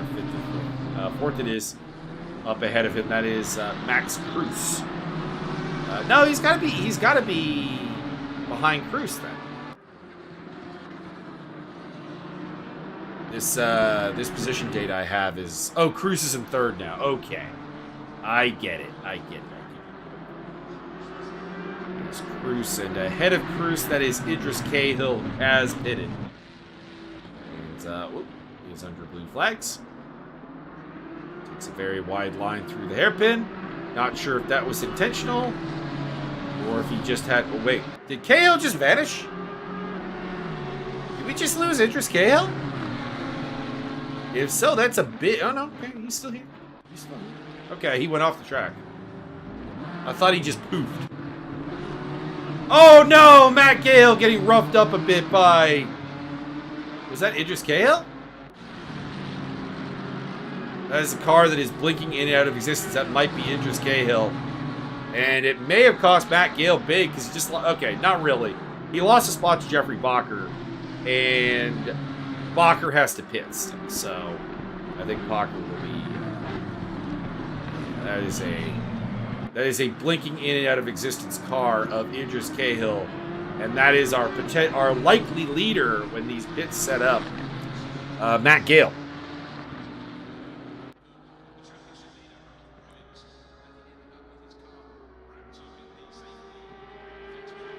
Brandon Harvey has joined us in the chat, having had issues. Max Cruz in the pits. It's a pretty big iron pit stop. Oh, Matt Gale going off the track a little bit there. Matt Gale doing everything possible to open up the door for Aaron Shergill to take this win. Right now. He had some help from Idris Cahill's faulty connection. But right now, the door is open for Aaron Shergill out front if he can put up some good laps. What is he doing right now? Aaron Shergill, 2:04s right now. Let's see what Matt Gale is doing. That's going to be the big question. When Gale comes around to the start-finish line, what is the pace differential right now? Because in fastest lap, it's about 0.6 of a second. And that, I think, leaves the door pretty heavily open for a Nissan victory, RC. It's 23 minutes left in the race. You might want to get excited. I'm just saying.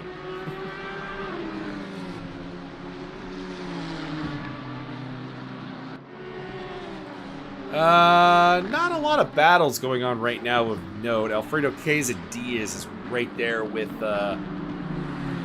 Adam Stewart and Robert Vole, but he feels kind of like the an extra piece to this battle that's just not really involved in it. He's quite a bit quicker.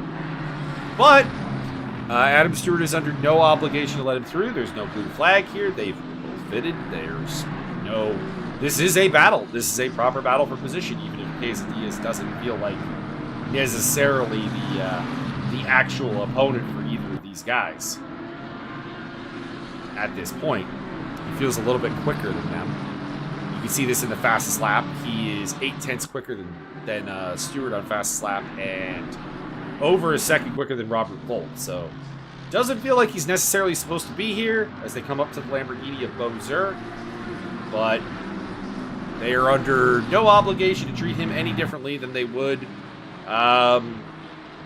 say, Shannon Murisano. Maybe he's coming up here.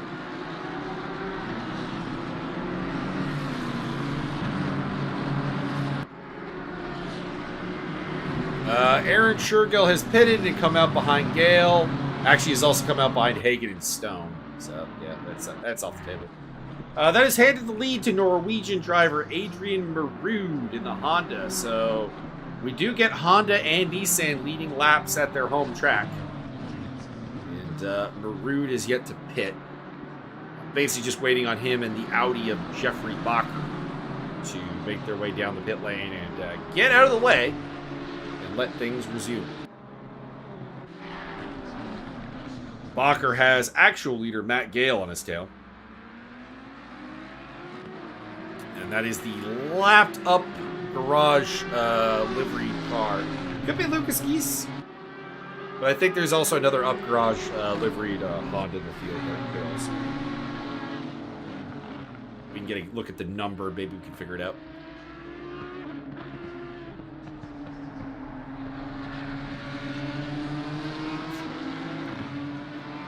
Can't imagine Bacher will fight too hard for this. 27th place. Yep, it is Lucas Geese. And through goes the Nissan. Marud coming in the pits. So pitting from the lead is the 416 car. Trying to figure out where he'll come out. Pit stop times. In that roughly 1 minute phase. So should come out around Idris Cahill. So about 16th place is going to be my guess. Let's pull up the map. Let's pull up the map and see if I'm right. So Idris Cahill is the 205 car, which is currently making its way through to... it's out of Spoon and heading towards 130R.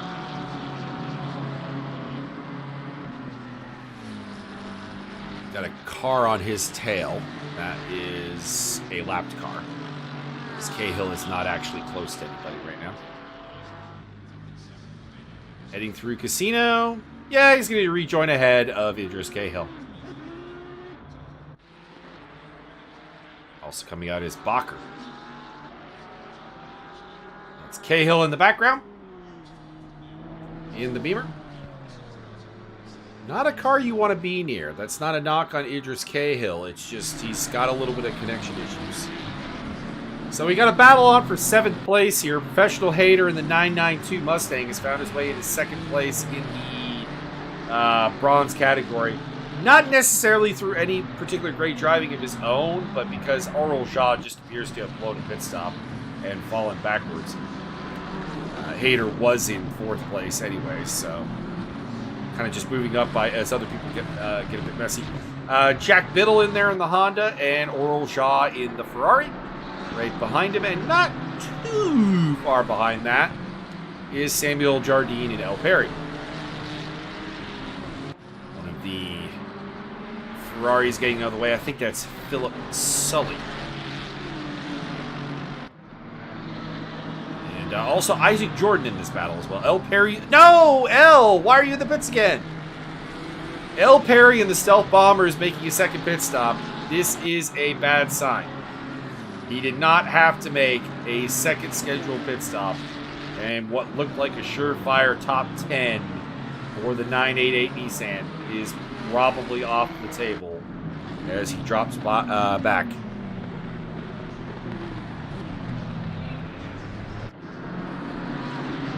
Jack Biddle does make the overtake stick through the Casio Triangle and moves into 7th place ahead of Professional Hater. That is 6th place in class for the Honda. Having a solid day. Could have been better. Was up in 4th place at one point. We didn't see what happened, but he dropped backwards quite a bit. And I assume a mistake of some kind and off. And now trying to make his way back through. Trying to make his way back up there. But John Spriggs and Aaron Shergill, I guess they are out of reach. Championship leader Richard Oakes on the tail of Isaac Jordan. Sky Tempest of Mercedes versus Russ Buckenhorn. Battle of German brands. A couple other good battles going on. Max Kruse is duking it out with Audrey Gottschalk, Aurel Jade, Professional Hater, for second place in bronze. It's a big battle. And Alfredo Quesadillas is caught up to Jeffrey Bacher and is looking to overtake him as well.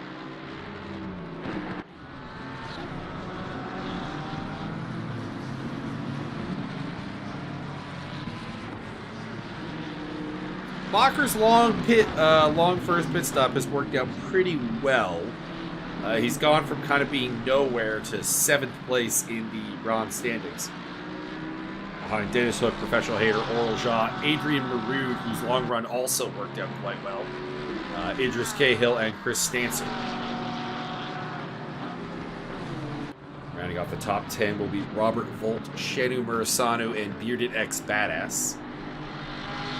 Top 10 is important because it is the point scoring positions.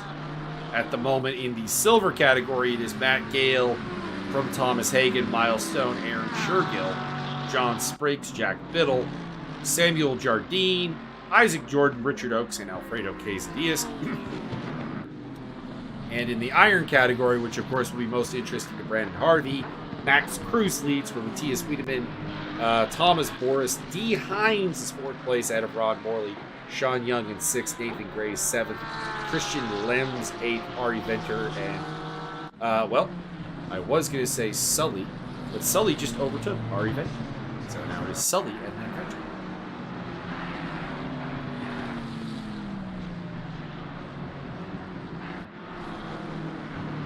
Isaac Jordan heading down the pit lane. That is not good. We saw that from L. Perry as well. I wonder if some fuel miscalculations are in play.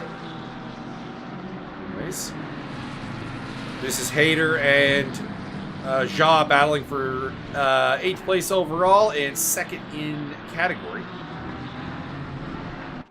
They have a blue flagged car in the mix there. Not sure who that is. BMW 95. That is Nathan Gray, who is kind of in the Iron Championship hunt, so likes to get out of the way there. But Christian Lems may profit off of that. Right up on his tail. Good battle there. There's a Honda back there. I'm not sure who that would... Oh, it's Samuel Jardine. That's the 10th place Honda of Jardine. Trying to make its way through some blue flags. Samuel Jardine having a really solid day, so Chad will be happy about that. Nissan having a really solid day, so Chad will be happy about that. The only thing that I guess we aren't happy about is Kerry Pattenden's rough day. Started in the top 10 and has had a rough outing in the 97 Lambo. He is running in... Well, he's not running. That would be the answer. Robert Volt makes the overtake on Chris Stancer. That is for 16th place overall and also a pretty key position in the Bronze Championship. Stancer just getting a little out of shape through Spoon there. And the 413 Aston Martin is like, it would be my pleasure to overtake a McLaren. And he does so. I'll move him into 1, 2, 3, 4, 5, 7th place in class. The well-hunted championship leader. Actually, I like the fact that all the championships are very, very much in play right now. And I appreciate that. Little battle going on here between Audrey Gottschalk. And that is Max Kruse in the Red Bull BMW. Behind him is the Ashcroft Ferrari of Kevin Shepard. He's kind of like, guys, you're not really... I'm fighting with Gottschalk. You're not really... Could you get out of my way? And behind them, that is Shannon Murasanu, but the Boatley has a drive-through penalty to serve. A stop-go penalty, speeding in the pit lane for Isaac Jordan as well. So, a couple of couple of penalties coming down here for some rule infractions during the race. Oral Jaw, professional hater. This is the fight I'm really keeping my eye on. It's for 8th overall. It's for 2nd in bronze. It's a big deal. Jaw has the pace of a championship contender. He just needs to actually put the results in. Professional hater is a championship contender right this second in the bronze category. 2nd place, if memory does serve. And it does. He's just 2 points behind Robert Volt. Volt is behind him in the race. This would put him at the top of the standings, I think. Yeah. Let's just try to factor in Dennis Hook, who currently leads the bronze race here, as far as where he's going to be in the championship standings.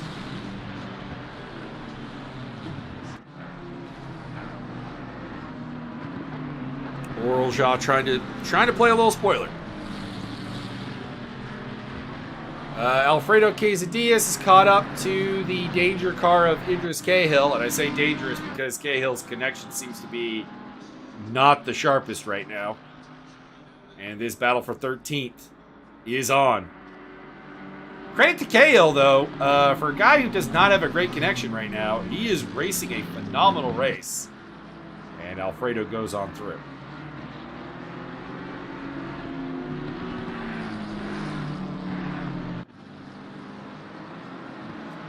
Dennis Hook has, I think, been overtaken by John Spriggs, which is a movie probably didn't fight all that hard.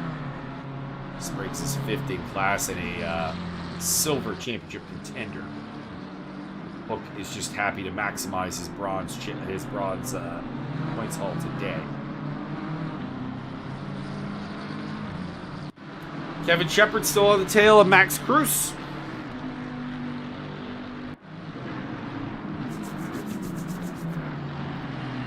Cruz had a fantastic run at Bathurst, was looking like the obvious iron winner until late trouble struck. He leads once again here at Suzuka, and it would be an absolute heartbreak if it was taken away from him again.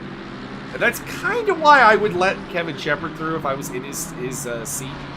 He's under no obligation to do so, real-wise, but Shepard has been flashing the headlights. Clearly, he's just not really terribly patient right now. And I wouldn't risk it. I would not risk it. I would keep my iron lead.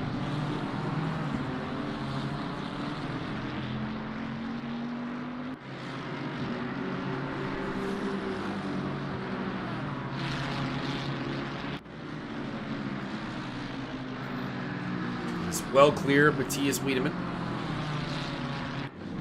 Has over 10 seconds back to him. Granted, with the drive-through penalty for Murasanu, Shepard's the only car effectively between them. But I'd be fine. Chris Stancer under pressure from Gottschalk. Another Aston Martin pestering his McLaren. And goes down the inside to make the move.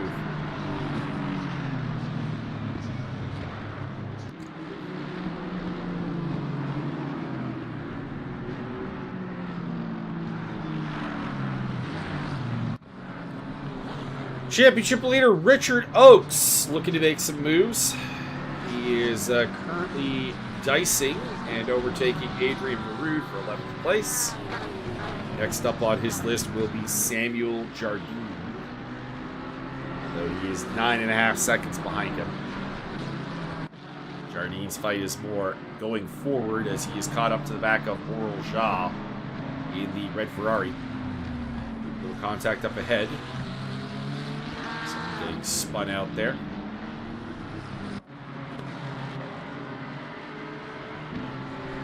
And it's side by side heading down to 130R.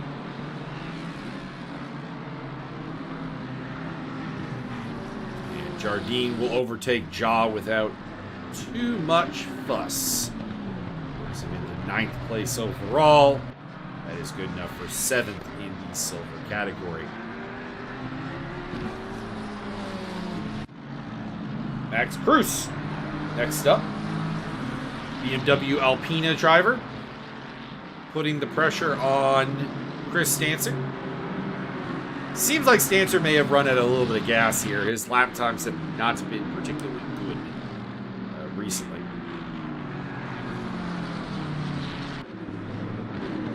And he is just under a lot of pressure. That is Kevin Shepherd in the Ashcroft Ferrari in the background. And that is Isaac Jordan up ahead in the Sky Tempesta Mercedes, who was having a really good day, had to make an extra pit stop. We don't know why. And as a result, has fallen backwards through the pack. And is now just getting lapped by this battle.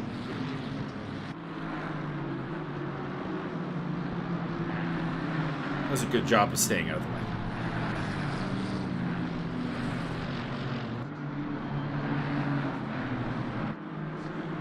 Gottschalk on the pressure against the damaged car of Idris Cahill.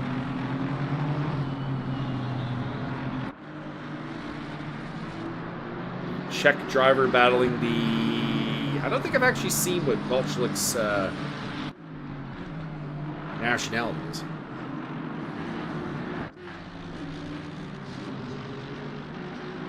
Belgium. There you go.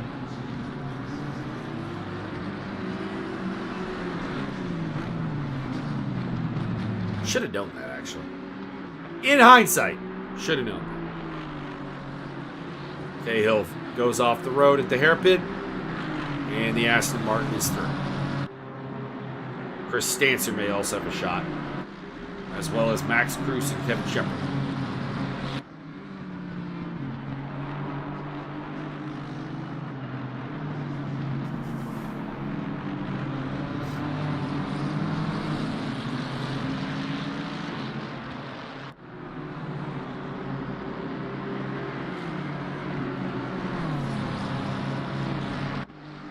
I'm going to nitpick Max Cruz's livery here for a hot second. If you can't mix Red Bull and Alpine. Like, if you're going to do an Alpine livery, I think you need to do an Alpine livery. Not mixing the Red Bull. Oh, boy. Cahill gets nudged by Cruz. Has to straight line the Casio Triangle. And as a result, will stay ahead of Chris Stancer and Cruz, as well as Kevin Shepherd.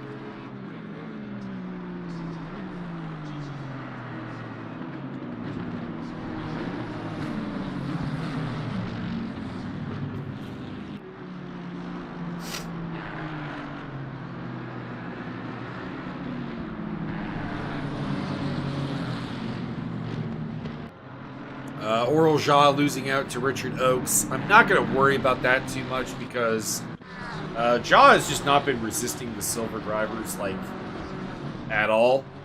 So, it's not a super intriguing moment. He does have bronze driver Adrian Maroon catching up to him, though. And this is a battle for a bronze podium spot, along with Dennis Hook and Professional Gator. So, we'll see. Hopefully we'll see a little bit more defensive driving out of Jaw. That is not Jaw. That is a Sean Young, I think. Ducking off the line there to let them through.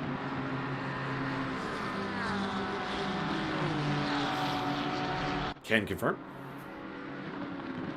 That is the Porsche of the reigning Iron Champion. Say that his championship looks lost this season, but it's Maroon spins the Honda. No.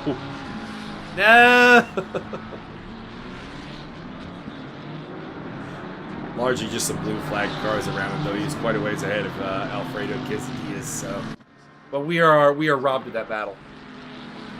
Stancer versus Cruz versus Cahill versus Shepherd is kicking off again.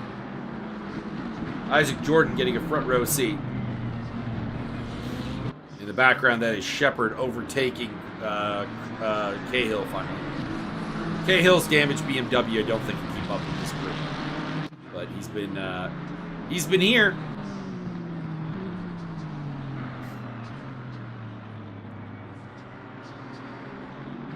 Stancer versus Cruz. 17th place. Iron leader. And Stancer is in 1, 2, 3, 4, 4, 5, 6, 7th place for the Silvers.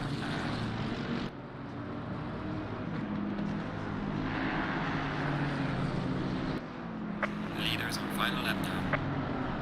As we hit the final lap, the 506, or the 508, Matt Gale, outside of a weird coming out of the pit lane moment where he had to battle with Idris Cahill, and Idris Cahill's connection specifically, it has been fairly smooth sailing for the Nissan driver, who has had a rough season. 5th place at Bathurst is the only points he has to show for it. And a win here today, though, on a day when some of the big leaders are not having a particularly great one, it could be a big thing for him. I don't want to say it puts him in the championship hunt, because I think that is going too far. But I do think we're looking at him kind of like maybe tagging into that top 10 area.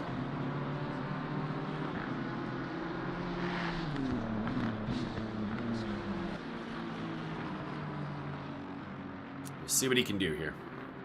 Well, won't really see what he can do. Kevin Shepard makes the overtake on Cruz. They are side by side.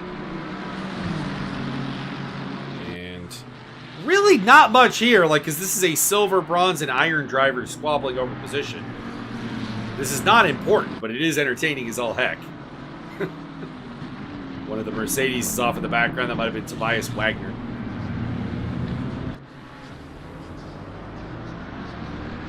Also, might have been Nathan Gray.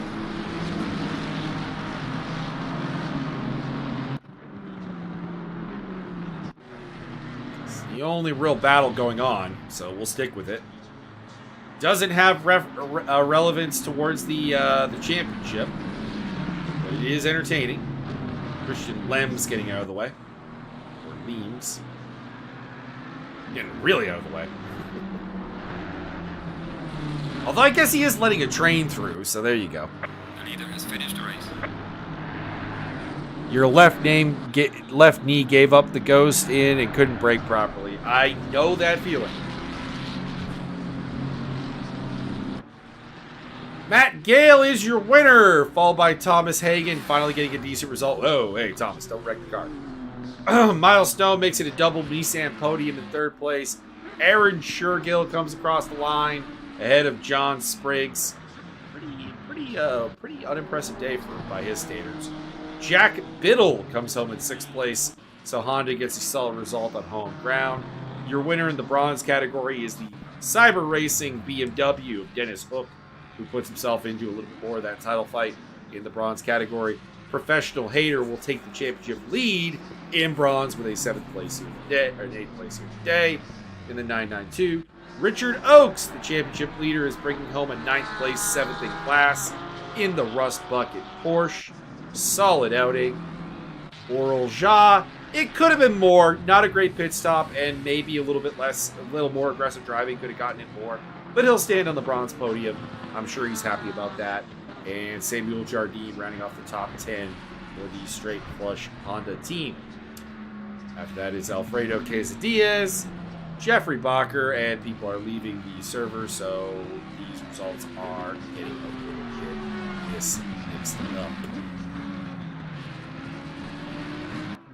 Oh Lord! Very late in this race, the iron win is on the line! I thought Max Cruz had this, but Matthias Wiedemann is suddenly on his tail in the 400 BMW. The championship leader is going to come home 2nd, but he made it close at the end. Fantastic result, and fantastic finish there. All right. Oh, somebody hit the wall. I don't like doing that. I don't want to see my beloved car get wrecked.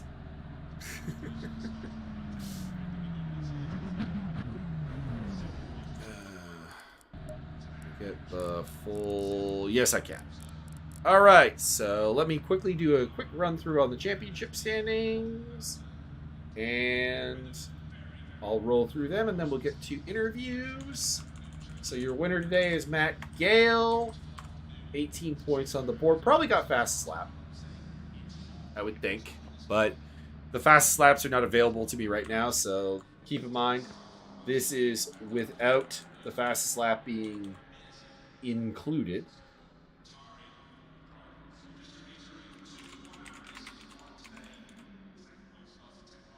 I should have done a better job of prepping this sheet. My apologies. It will be smoother next time out. Replays are unfortunately not available right now. I don't have a lot of time for the post race, so unfortunately that is not going to be on the table today. You're going to have to investigate on your own. Normally I would like to help, but not really an option today. 10 points for Spriggs. Biddle gets 8. Richard Oakes gets 6. 4 for Jardine. 2 for Quesadillas. And a single point for Gotchlick. Okay. So, Silver Championship. Richard Oakes retains his lead, but his lead is down to 4 points over Milestone, and it's only 5 points over John Spriggs, and 11 over Aaron Shergill. We got a good 4-way fight for the championship there. I did not have the time to snap up the rest of it. My apologies, but we'll have the full rundown next time. Also, you will have the website, but keep in mind the website does order things as if the drop scores have already been taken into account. So we'll put up a car here and let you guys enjoy. So today's winner was the Nissan. Let's get a Nissan up here real quick. Customs, wrong Nissan. This Nissan. We'll put up the ESR Lovely that was utilized in a endurance race by myself, RC Gingerbach, and Jeff Wentworth to great success had we not had some technical difficulties. But anyways, I have turned that off. Sure, we go. All right, we are into the interview phase here. I've got 3 people in the shop here with me. We've got Professional Hater. We've got Dennis Hook. We've got, I'm assuming that's Thomas Hagen.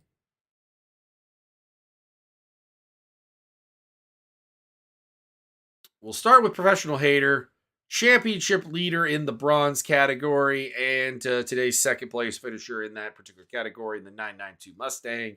How did your race go, Hater? And how are you doing?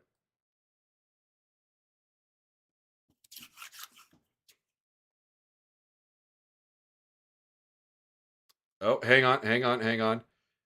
We had to have an audio glitch, of course.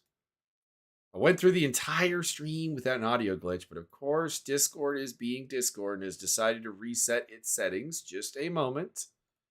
Amazing. And we are having your sound again. Excellent. Okay, lovely. Anyway, as I was saying, I expected to do really horribly, honestly. But once I just started racing and the focus came in, I was like, yeah, this is going to be a good race.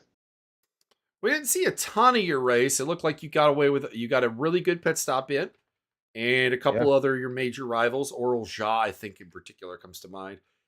They did not have good pit stops, and that jumped you up the order a little bit. Mm-hmm. I will say congrats for Dennis, but I was honestly, I didn't realize I was catching up quickly to him until the very end, and I was like, fuck, man. But congrats to him. I think he deserves the win. He's obviously worked very hard for this, I can see. And yeah, man, that's all I have to say, honestly. Yeah, his bronze title, I think, is going to be once again the main event. It was last season coming down to the wire with 4 drivers at the final race that could have taken the belt. And it's looking pretty similar. Very excellent parody. Yeah. All right, we'll go to our bronze winner on the day, Dennis Hook. Dennis the Menace. Good evening. Taking home the victory in a blasphemous car, a 911 BMW. What do you have to say for yourself? Oh, honestly, I'm actually quite gassed because I'm pretty sure I want to say my first proper win, especially in a Sunday race, where I'm not in iron. So, I'm quite happy with myself. I wasn't expecting to do that well this race because I despise Suzuka, but I'm starting to like it now. uh, I mean, like the first then like the first half hour went quite decently. I kept it clean, stayed out of trouble, and I jumped John in the pit stops. I jumped Hader in the pit stops, so I had a pretty decent gap. So I just knew that if I just stayed on the track, I would most likely take the win. But I will be honest that the last 20 minutes or so, my laps were extremely scuffed.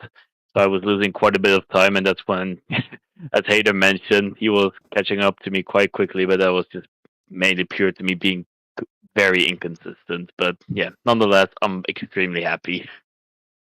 Excellent, excellent, excellent. You have anything else you would like to add? It looks like we have a decent little queue forming here for the interview. No, I'll keep it at that. I'm just happy. I've got nothing else to say really. Excellent. Looks like you, Hader, and Robert Volt probably have yourselves a nail biting title fight. And yeah, Bronze is once again kind of stealing the show in that regard. Although I will say the Silver Championship is a lot more competitive this season than it was last season, where it was very much the Freddie Merley show. Hashtag bring Oaks back to gold. I mean, he is winning, but like it's close. I've got updated standings here actually for silver. If I can get my mouse to cooperate. This is what happens when your screens have different resolutions, and the screens are like, but that screen doesn't exist there. Fun. Yeah, I've only got him 4 points ahead of Milestone and 5 points ahead of John Spriggs, and only 11 points ahead of Aaron Shergill. So it looks like we're gonna have probably a good little four-way fight there. Sounds good. Sounds good. I would love to join that fight maybe next season. Maybe, maybe. If the numbers add up. All right. Well, you're definitely performing at a silver level right now, so that's good to see. All right. Next up is, by virtue of having his hand up first, Thomas. It is Thomas Hagen. There we go. Yes, hello. Solid run for you today in the Mustang. How did it feel? I am absolutely ecstatic about this race finish. I didn't really practice. I jumped on earlier today. Considering how the rest, like up until now, the season for me has gone. So yeah, I am incredibly happy. This is good. This is good. I do have a question. It's come from the stream chat. What is the deal with you guys and your team running 3 different cars? Right. So, Nubs Racing Division, we're actually running 4 cars. Oh yes, I The keep fourth car, forgetting the that fourth. Marud's Honda is also part of your operation. Yes. All right. So we want to give our drivers freedom to choose whatever they want to. We, as a collective, try to help with every car, but because I do remember last stream listening back, I remember you were also saying that. So yeah, no, the thing is we allow every car so that we can be as inclusive as possible for everyone. It does, it speaks to itself in the name, noobs, playing off of noobs, right? So we try to be as inclusive as possible by letting people drive their preferred cars, but still having like a team to race for, to have that inclusivity. So I am mainly the ambassador for, call it, the front engine cars, and then we have Adrian Morud, who is the ambassador for the mid engine cars mostly. Gotcha. That would explain his NSX. Yes. All right. Well, I'm all for the inclusivity, obviously. I've never run a team like that. But hey, I'm also just a voice with I'm also just a disembodied voice that talks about your racing. So. One moment, everybody. I need to go on pause. I have a phone call that is probably my uncle setting up a pickup time. We will come back with Miles Stone.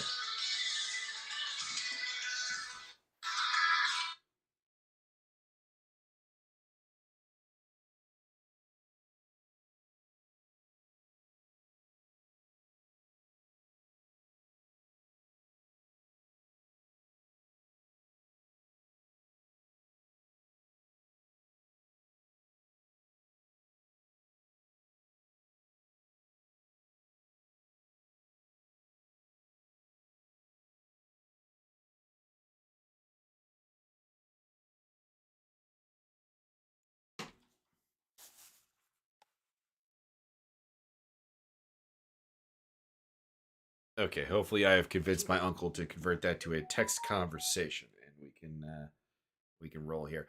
Milestone. It says you're offline. Hopefully you're not. Welcome, Let's go. welcome there. Hello. Welcome to the after race booth. And what happened at the start? That was the question. We completely missed how our pole sitter dropped to 9th place, like 2 turns. I had like power cut, and like my UPS's power ran out like near the start. So like the first 2-3 laps, I was like mostly racing without FFB, and I didn't. Me and Hagen, I think, because my tires were cold as hell. I had no grip, and then I know Matt just sent it on my outside and just overtook. And then I think me and Hagen were going side by side, and I went on the throttle just a little bit too much, and I didn't feel like the car oversteering and almost killed myself into the wall. Understand. Can't say I for all of my problems, and I've had problems. I've had pedals break mid race, for example. I've never actually had a USB problem. Funnily enough, it was just here we don't have much electricity. Sometimes it goes out and comes back for a bit. So like it was mostly just a power cut. The wheel was fine, but I just had no power for the steering wheel. All right. Well, all things considered, coming away with a 3rd place is a pretty big deal for you in that regard. You're, by my math, my unofficial math, 4 points behind Richard Oakes in the championship. Tell us anything else you'd like to say. Oh, I was gonna say, I like that we had the front row lockout. I'm sad that we couldn't also in quali we had the front row Nissan lockout for home turf, but in the race it's 1-3. I guess Nissan podium. Well, the Nissan cheering section in the chat appears to be satisfied with a 1-3. I mean, at least there's a Nissan P1. You know, there's always going to be a P1 Nissan. Let's go. They were very pessimistic the entire time. They didn't want to jinx it, but they appear satisfied. Matt had amazing pace. Like I think even on like he would have always kept in the front. I was closing in on Hagen, but I was not that much faster. So in the last stint, we were just like hot lapping near each other.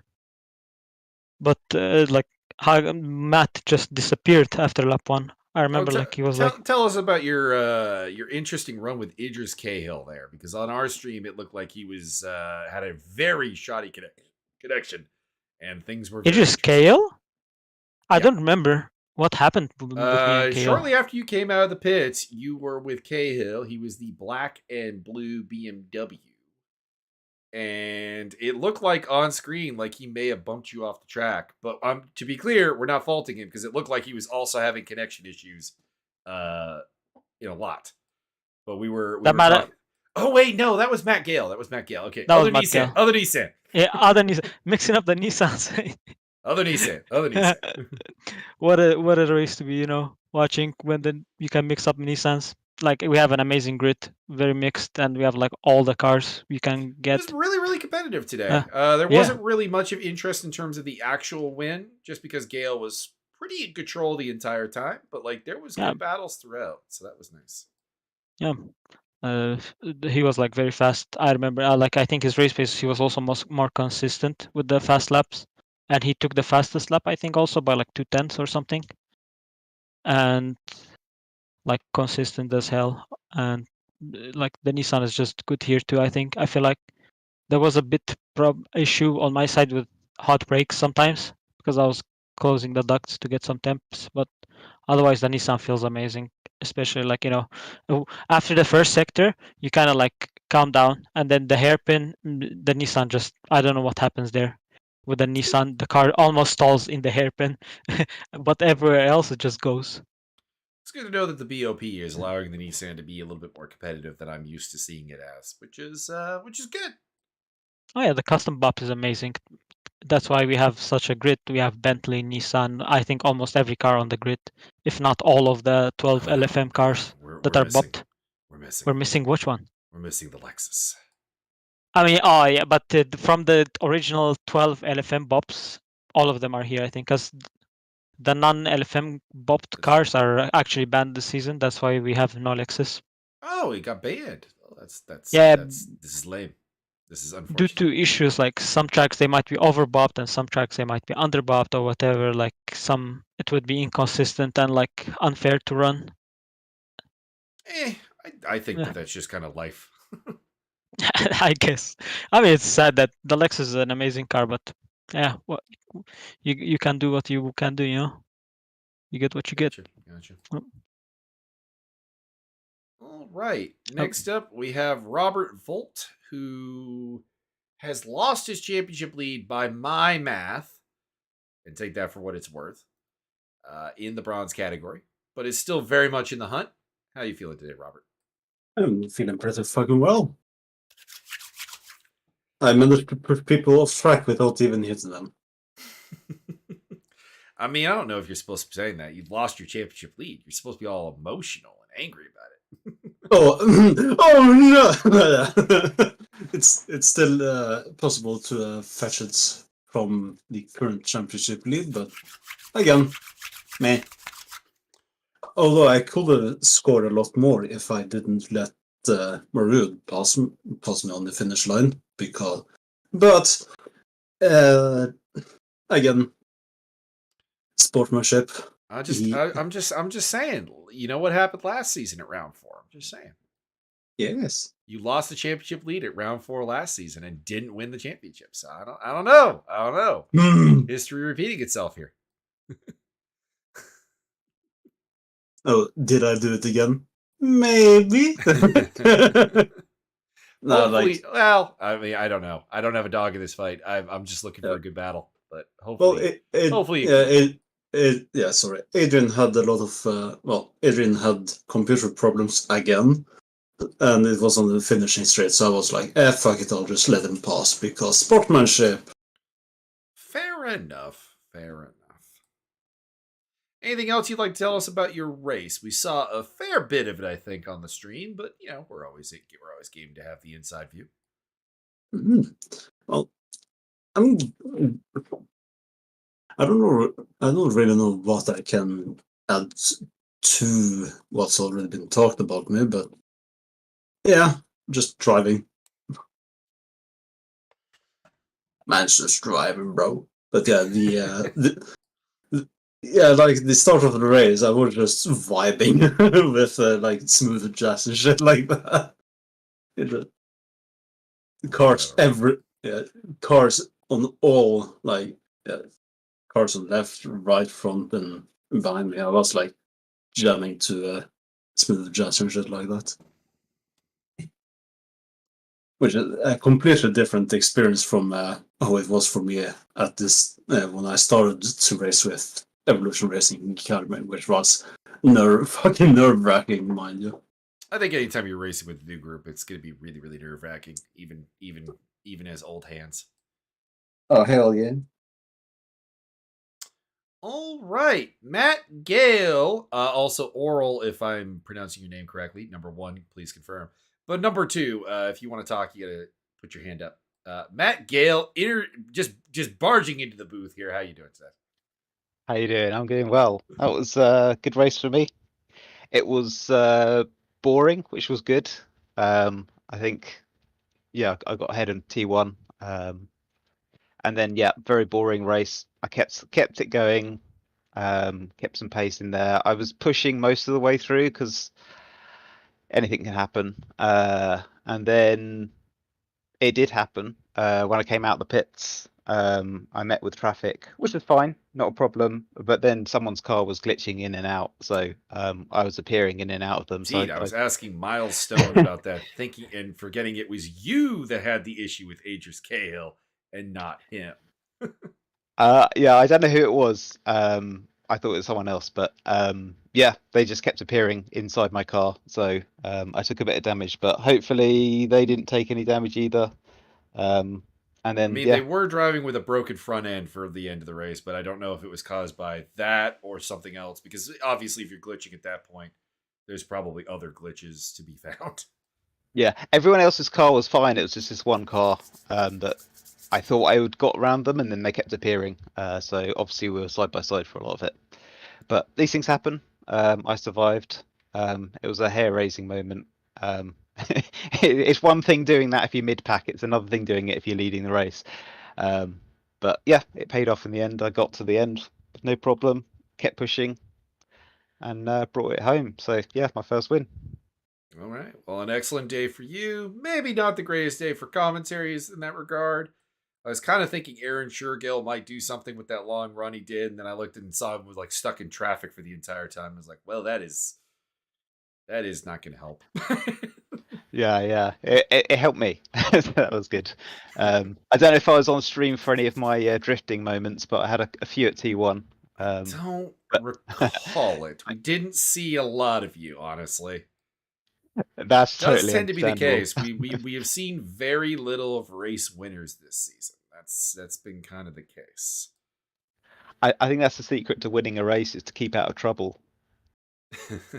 Keep no one near you that the commentator is interested in looking at. Exactly. Probably true. All right. Anything else you want to add? Because there's we don't have anyone else with their No. hand up, so you're.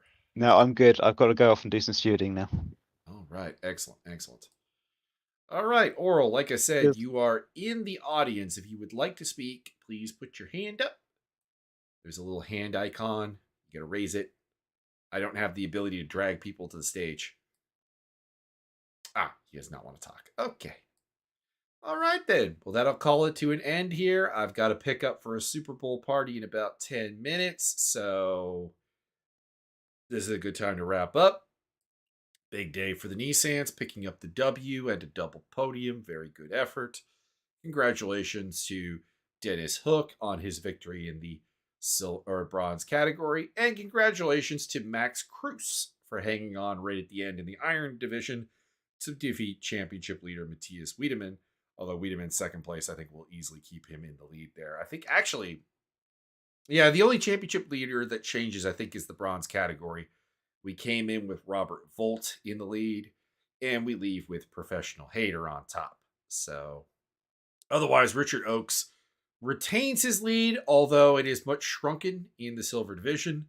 And Matthias Wiedemann, I think, actually is the only one to have grown his lead down in the iron categories. He finished second today, and his main rivals were all behind him. Cruz missed the Zolder and Nürburgring round, so obviously his championship hopes are.